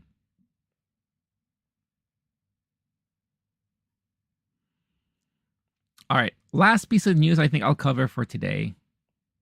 Oh, war movies. So what would you say are some of your favorite war movies? Last piece of news I'll cover this morning. This is just something that just stood out to me. And I don't know anything about it, so I figure let's just watch it. Or let's just read it. Mackie on Marvel's creative restrictions. This doesn't sound good, but let's see here. I'm here on Dark Horizons. Though most of the world got it last year, the action comedy series Twisted Metal, starring Anthony Mackie, is just arriving in the UK on the Paramount Plus service. Mackie recently gave a major interview with the Radio Times about his role in that series and was asked if his long-standing role in the Marvel Cinematic Universe as Sam Wilson / Falcon / Captain America prepared him for the role here. His answer offered a bit of insight into the Marvel Studios process and how rigid the system is there, combined with reams of backstory and fan service that has to be honored. Contrast that with something like the PlayStation game Twisted Metal, which has little in the way of narrative and is mostly centered around car combat, allowing for more creativity in the adaptation. Quote, I would say the Marvel thing is completely different just because it's such a space of controlled entertainment. Like there's only so much you can do. There's only so much creativity you can bring to the table because Stan Lee gave us so much content. Whereas with Twisted Metal, it was like, there's a guy and a girl, go. So we were really able to build the world around it. Then asked if it means that Mackie and his fellow producers on Twisted Metal could introduce characters or unexpectedly kill people, Mackie said, exactly. And that's the hard thing about the Marvel Universe. It's like you can't really go outside of the lines of those comic books. You know, when we introduced the Falcon and the growth of the Falcon to Captain America, all of that had to coincide with what Stan had already gave us. So it's an interesting juggle to be part of that world. And this was more like, let's just have fun and figure it out as we go. The comments came as Marvel Studios is currently in production on the Thunderbolts movie, with actress Florence Pugh posting a brief video from the set via the official social media accounts of the studio that you can see below. Mackie will return to the MCU as new Captain America in Captain America Brave New World, opening next year. And I should also note separately that it will not be starring Bucky, Sebastian Stan, or Daniel Bruhl's Zemo. So here's Florence Pugh, here to show you a few things she can't show you. Marvel Studios Thunderbolts is now in production. All right. Hey guys. Hi, Florence. What you doing? Good. I know that I've kind of dropped off for a little bit, but that's partly because I was. But she's already in the outfit. To go and shoot a movie that I'm not really allowed to talk much about. Yeah, right. I can show you some things sneakily, as long as you don't tell anyone. I can show you this. Oh, look at the outfit. She looks great. Fantastic AD team. She looks very much like Black Widow, more so now. Black Widow, this is Chelsea. I can show you a sneak peek of some of the sets. We're in the studio right now. We're in the studio that we're shooting in on this movie that I can't. Come on, show us, Florence. But look at that. What is that? That means they're shooting. Is that a silo? And then I can show you that. What's Oh. that? Oh, it's a bunch of wood. Maybe in there. I don't know. Oh, and I can show you Jake. Who's Jake? Jake. Hi, Jake. This is Jake, our director. Hi, Jake, director. What are we allowed to say we're doing? I don't think you're even allowed to be doing this, most likely. I know, someone's going to come and rugby tackle me. Yeah. But what are we... We're just gonna go in the Thunderbolts. How Oh, you they're doing? even watching something. They're watching something they shot. This? You're not allowed to show anything. That's enough. Oh, that's there it, she that's is. it. That's it. That's all you're allowed to see. I can show you a bit of that. No, I can't show you that. I can show you these guys. And we could say we're having an amazing time and I can't wait you to see what we've made. All right. Well, that's kind of neat. I'm sure someone had to talk to her about that, but I'm also sure they asked her to do that so that everyone will know and understand that Thunderbolts is currently filming. So there you go. Interesting article. Kind of a nothing burger, honestly. I felt like they put more emphasis on the headline there, but it's much ado about nothing, really, for the most part. Heartbreak Ridge. Oh, okay. Yeah. That is a Clint Eastwood movie. That's the one with Andrew Garfield, right? Heartbreak Ridge, I think. Oh no. Oh no, wait, no, wrong. This is going way back to 86. Yeah. That's right. I remember this one now.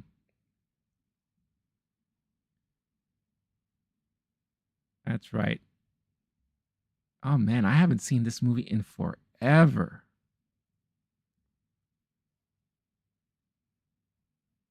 Wow, he looks so young here too.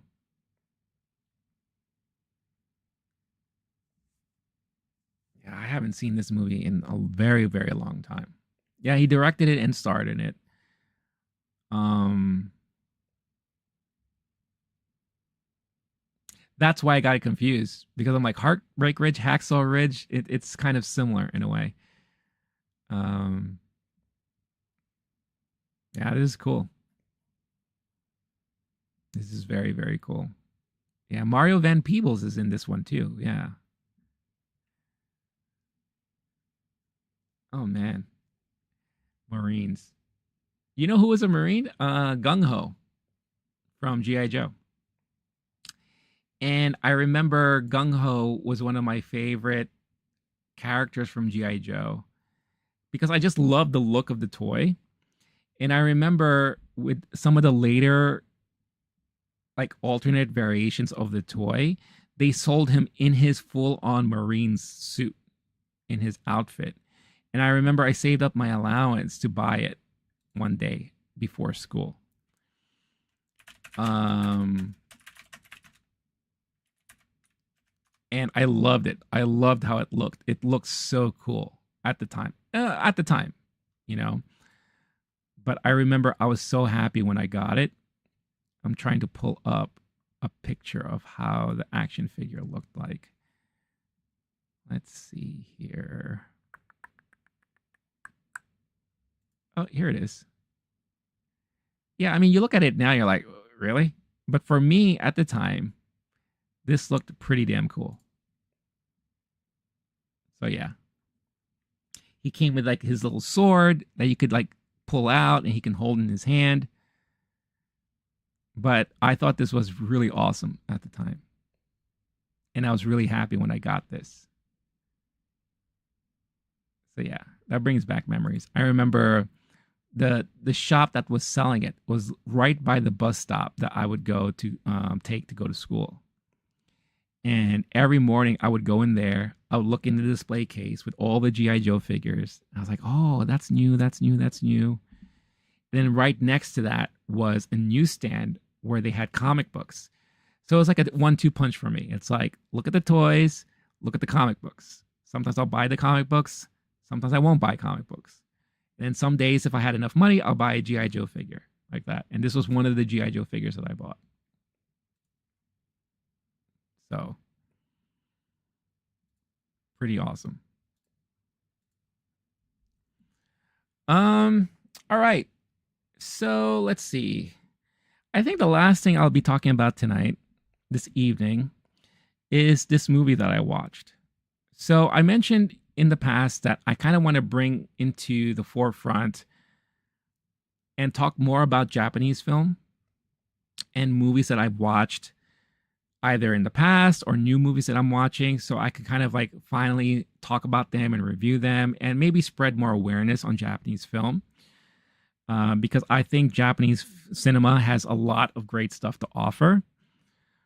So one that I just watched for the very first time, even though I've known about it for a very long time, and I've had it in my possession for a very long time, and I just never watched it. is a movie called Kumiko The Treasure Hunter. Kumiko The Treasure Hunter stars actress Rinko Kikuchi. If you don't know who she is, I'm pretty sure you will remember her because she was in the very first Pacific Rim movie. She was the Japanese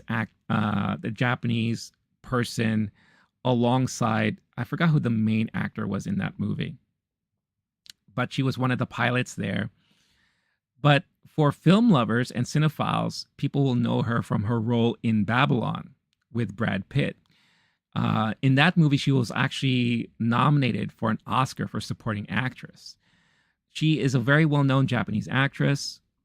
I think the last time I saw her, she is in the series on Max, Tokyo Vice, which is a great series. I loved season 1. Currently, they are in season 2 right now. So she stars in this film, and this is a very independent film that came out in 2014. It's celebrating its 10th anniversary this year. And what's making it even more, more important and kind of more into the conversation right now is that the director, David Zellner, he's teamed up with his brother and writer, Nathan Zellner, and they're coming out with their new movie, Sasquatch Sunset, starring Jesse Eisenberg, which made appeared in some of the more recent film festivals and is coming out into theaters very soon. So it was interesting to kind of like go back now and finally get a chance to watch this movie to get a kind of a sense as to their directing style, their writing style, and to kind of let me know what I'm in for once Sasquatch comes out. Another thing interesting to note about this movie is that it was produced by Alexander Payne, who just recently directed The Holdovers. So it's very much received within the indie world of movies. And this movie is kind of like a cult hit right now. But I feel like it's a movie that not a lot of people have watched. Now that Sasquatch is coming out, and I think people are now going back and seeing what have these guys done, they're now finally coming across this movie, and they're spending time in actually watching this movie. Kind of like myself, even though I've known this movie for a long time. Another thing to note about this movie, too, is that I would say the majority of the time when you go to any streaming service, like a Hulu or Prime, maybe even like a Mubi or Tubi, if you look up Japanese films, more than likely you'll see this pop up. It's like one of those ones that will always often appear on some sort of streaming platform as Japanese film. Now, I say Japanese film because even though it does star a well-known Japanese actress and a lot of it does take place in Tokyo and everything is basically in Japanese, with the exception of her when she finally has time in the United States, it's a Japanese movie but directed by non-Japanese directors or a non-Japanese director. Very similar to the last movie I talked about, Perfect Days, which was directed by a German director, Wim Wenders. So that happens from time to time when you have like what's considered to be a Japanese movie being directed by a non-Japanese director. And it was also written by a non-Japanese writer. The premise of the story is that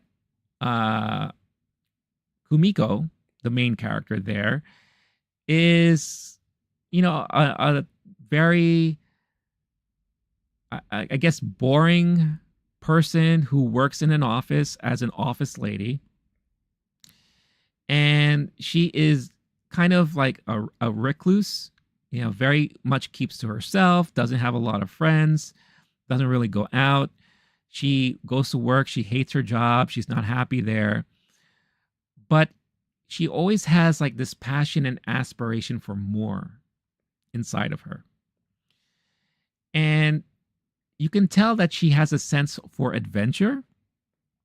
The movie starts off with her on a beach, kind of following a map that leads her to this cave where she finds buried in the sand an old VHS tapes. Now, this is not a VHS tape like The Ring where you watch it and all of a sudden, something happens in 7 days. It's nothing like that. The VHS tape happens to be a copy of the movie Fargo from the Coen brothers. But she mistakes it as kind of like a lost footage documentary. And the one part of the movie that captures her attention, and now this is where it asks the audience to remember this movie. There's a part in the movie where Steve Buscemi has like a suitcase filled of money, and he's trying to run away and he's trying to safeguard this money. So what he does is that he buries it in a field somewhere under the snow, puts a little marker on it so that he'll remember where it is. And all this takes place in Minnesota, right? Fargo is an actual city there. So when Kumiko sees this, she's like, oh, wow, there's treasure there. I need to find it. So she spends most of her time trying to pinpoint the exact location of where this would be. She creates her own map. She gets, stuff from the library to kind of find out where Fargo is. And she's really hell-bent in finding this treasure. Right? While all this is happening, she has a mom that is concerned about her because she's not married yet. She's not getting promoted in her job. At the job, the boss is not happy with her performance, is questioning her future and trying to get her to be more aware of what she should be doing or fall into terms that is more common to people like her in Japan. And a lot of these women usually get married in their mid-20s, have a family. If they work in an office, they're pretty much office ladies. So they are secretaries, assistants. They get tea for their bosses. They do their laundries. They do, all that stuff. Yes, this is a movie. Yeah. So one day she just gets sick and tired of it all. And she decides that she is going to leave her office, leave work, and she's going to go into the States and look for this treasure. She has a bunny as a pet that she tries to let loose in the forest, but the bunny doesn't go. So what she does is she leaves it on the subway, on the train. And that's the only form of connection that she has that she cares about. And this is the only time she ever really truly shows that pure raw emotion, right? So she takes it upon herself to go to the States, knowing very little English, with her little maps, and try to find this treasure. So the rest of the movie is kind of like a fish out of water type of scenario where she's trying her best to locate this treasure, really. And she gets into a lot of trouble because she has no money. She tries to use her boss's company card to pay for hotel and food, and then the card gets declined. So she's like on the run. And it's like the dead of winter, so she is freezing. She eventually befriends a police officer who is very sweet and is just trying his best to help her out. And he does this one funny thing where, because, this is Minnesota, right? So not really that, I don't want to say not smart, but not cultured, so is not aware of things. He takes her to a local Chinese food restaurant, and then he asks the people there, hey, do you guys speak Japanese so you can help me communicate with her? It's like, no, we're Chinese. It's like, yeah, but do you guys know a little Japanese? And then he goes to Kumiko. It's like, do you know any Chinese? He's like, no, just Japanese. So it's just so funny, right? But he makes a vow. He's like, I'm going to help you. I really, really want to help you. Because she has no help. She tries to call back home to her mom, and her mom basically just wants to disown her because she finds out that she left the office and people are disgraced and she stole the company card and she's not married and she doesn't want to live with her. So she's like a disappointment and an embarrassment. So of course she feels like shit, right? And she really, really wants to find this treasure because she feels like it's her right and it will change things around for her. So when she hears that the cop is going to help her out, she gets this sense of purpose again. The cop takes her to buy better clothes, and she mistakes the cop's friendliness to I guess, romance. And she tries to kiss the cop, and the cop's like, wait a minute, hold on. I'm married with kids. I just want to help you. But I still think that this whole thing is fake. It's a movie. And he tries to explain to her that what you're watching is a movie. It's not real. And she, she screams. She's like, it's not fake. It's real. And she just goes off on her own, and she's dealing with the harsh weathers of winter and all that stuff. And she's starting to have like illusions, and, she's not eating and whatever. And the way the movie ends is basically her finally finding the location, seeing the marker there, digging everything out, finding the suitcase with the money in there. She's happy. She looks over, and there's her bunny. And she's like, all right, Bunzo's the name of the bunny. All right, Bunzo, we found it. We did it. Let's go home. Picks up the rabbit, has the money in the briefcase, walks off into the distance. Movie ends. But wait a minute. Doesn't this all sound like a fantasy dream? This is where it gets interesting. If you do a little research, this movie is actually based off of a true story. That's actually kind of sad. The true story behind this is there was actually a Japanese lady that was fired from her company. She was recently in a relationship that ended because the guy that she was dating is from Minnesota and moved to Singapore for work. So she was left alone. She was depressed, disheveled, and she decided to go to the United States, to like his hometown area. And there were some accounts based off of people she interacted with, was that she was trying to find Fargo, like in the movie. And eventually they found her body in the forest, in the dead of winter, buried under snow. She didn't survive. And, rumors were spreading that she was trying to look for her lost treasure. But I think overall, she was just so depressed that she had no mission.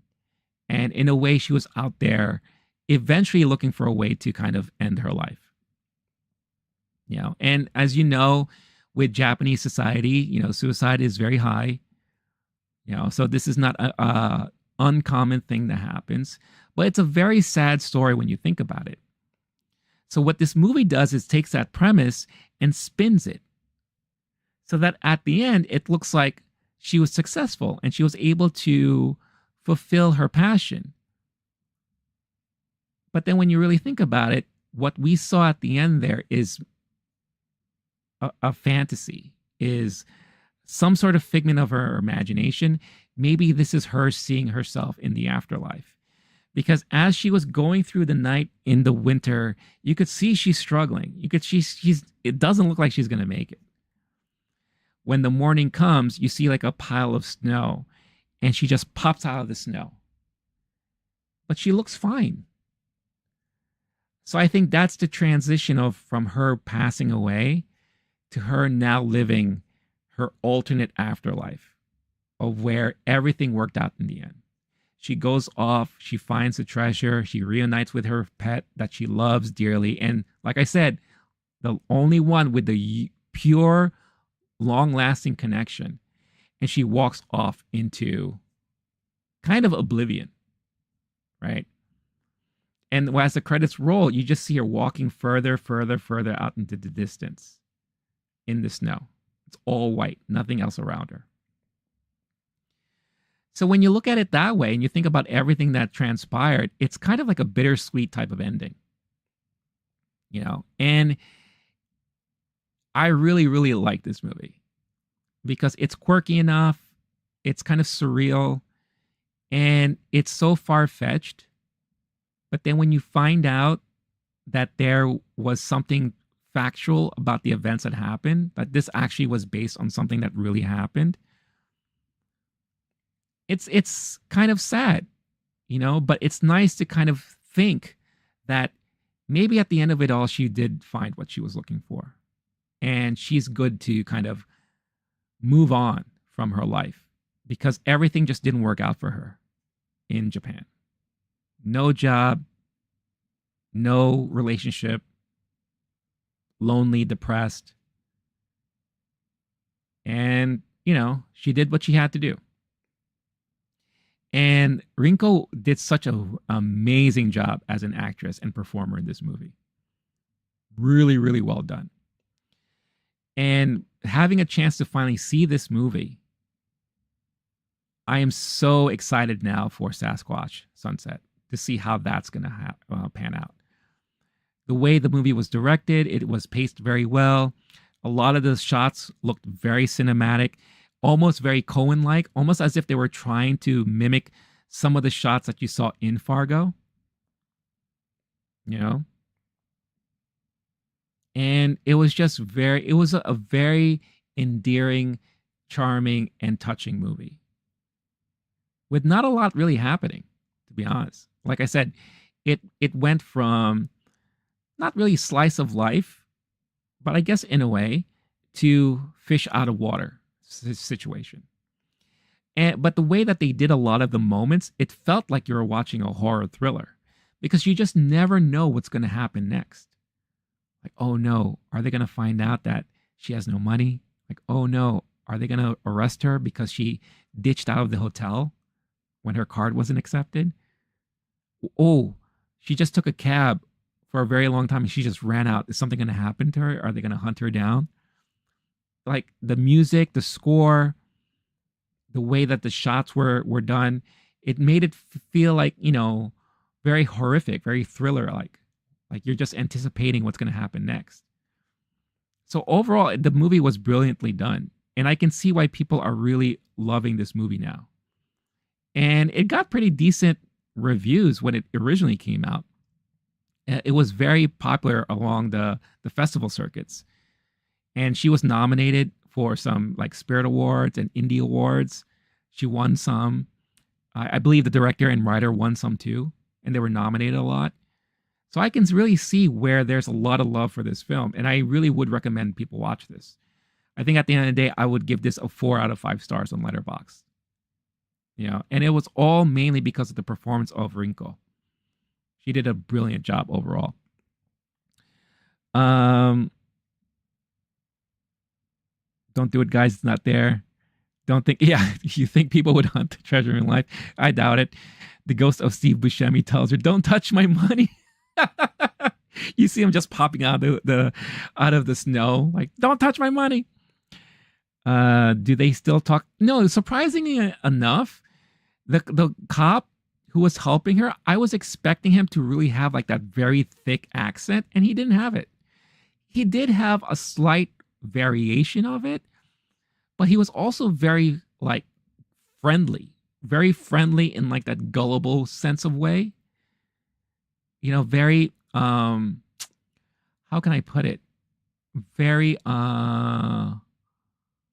like, again, I don't want to say not intelligent, but just very simple, I guess. Right? Decent-hearted. All he wanted to do was help her. And he felt very frustrated that he couldn't. I guess that's a type of personalities that you'll find like in the Midwest. And but I liked his character a lot. I really did. But it wasn't like a don't you know, or it wasn't anything like that. See, Buscemi, that's right. Yeah. Why don't you thank him, dickless?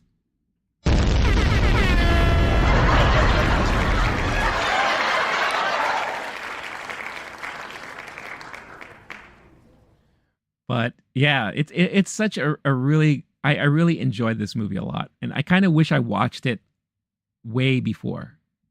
Again, I've had it in my possession for a very long time, and I don't know why it took me this long to watch it. But I definitely recommend it. And if you saw the trailers for Sasquatch Sunset, and you're curious about the director and writer, definitely watch this movie. And I think this could help prepare you for that movie coming out. And in a way, it's kind of like a hidden gem too, because I guarantee not a lot of people know about this movie. It's going to get more and more talked about the sooner and when this other movie comes out, I'm sure. But great movie, great performance, highly recommend it.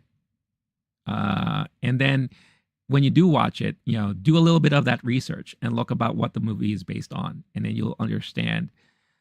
And it makes you look at the movie in a different light, because that's what happened to me. Like, I watched it and I wanted to learn a little bit more about it. And then when I heard that it was based off of a true story that's kind of like an urban legend, but actually a lot of parts of it were true, it made me even more and more fascinated about it. So yeah, so that is my Japanese film for this week that I wanted to talk about. And yeah, it was just overall, it was just like a really, really great movie. So when you see the movie, I'm going to say, why don't you thank me, dickless, for watching that movie?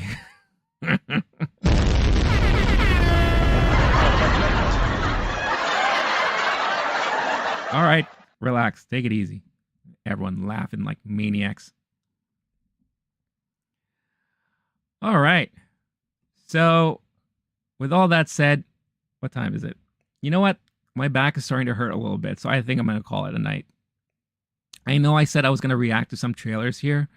I guess what I'm going to do is I'm going to do a compilation of trailer reactions, and I'll just post them separately on the channel, so that I'll aim to post it tomorrow, so that you could see my if you're interested in seeing my reactions to the trailers that drop, and that's like Bad Boys, House of the Dragon. What else? I don't know. A couple of other ones, Penguin, and all that. But as I bid you adieu for the evening, thank you so much, Star-Lord. As always, great hanging out with you. Do you like this nighttime stream on Wednesdays? Is this something that I should continue doing week after week? Have the 2 mornings, the Friday, the Monday and the Friday, and then midweek just do a nighttime stream. That could eventually evolve into other things, like maybe I can play games online or other things like that. Let me know what you think about it, because I think it does. I like the way it breaks up the week a little bit, and allows more of a chance to hang out at night where more people maybe might have access to the show eventually. So let me know what your thoughts are on that. I can tell I definitely got a lot more people stopping by, just based off of the numbers I'm seeing and all. So yeah, so we'll see. We'll play around with this idea for the next couple of weeks, and we'll see what happens. But I gotta go. I got some other things I need to take care of. So enjoy your evenings. Enjoy the rest of your week. I will be back on Friday, 10 a.m. I'll be talking about Godzilla Kong. What is it? It's an Empire movie, right? Another Empire movie, something Empire. The Empire Strikes Back, Frozen Boogaloo. I don't know what it's called anymore. Look, I'm looking just to go watch it and just turn my brain off for a bit and just see these giant monsters go at it and fight. So if you want to hear me talk about that, tune into the Friday show at 10 a.m. Eastern time. Until then, let's play something out. Stay cool, stay classy, stay safe, and I will catch you all on Friday. Good night, everyone. Mwah. Bye-bye.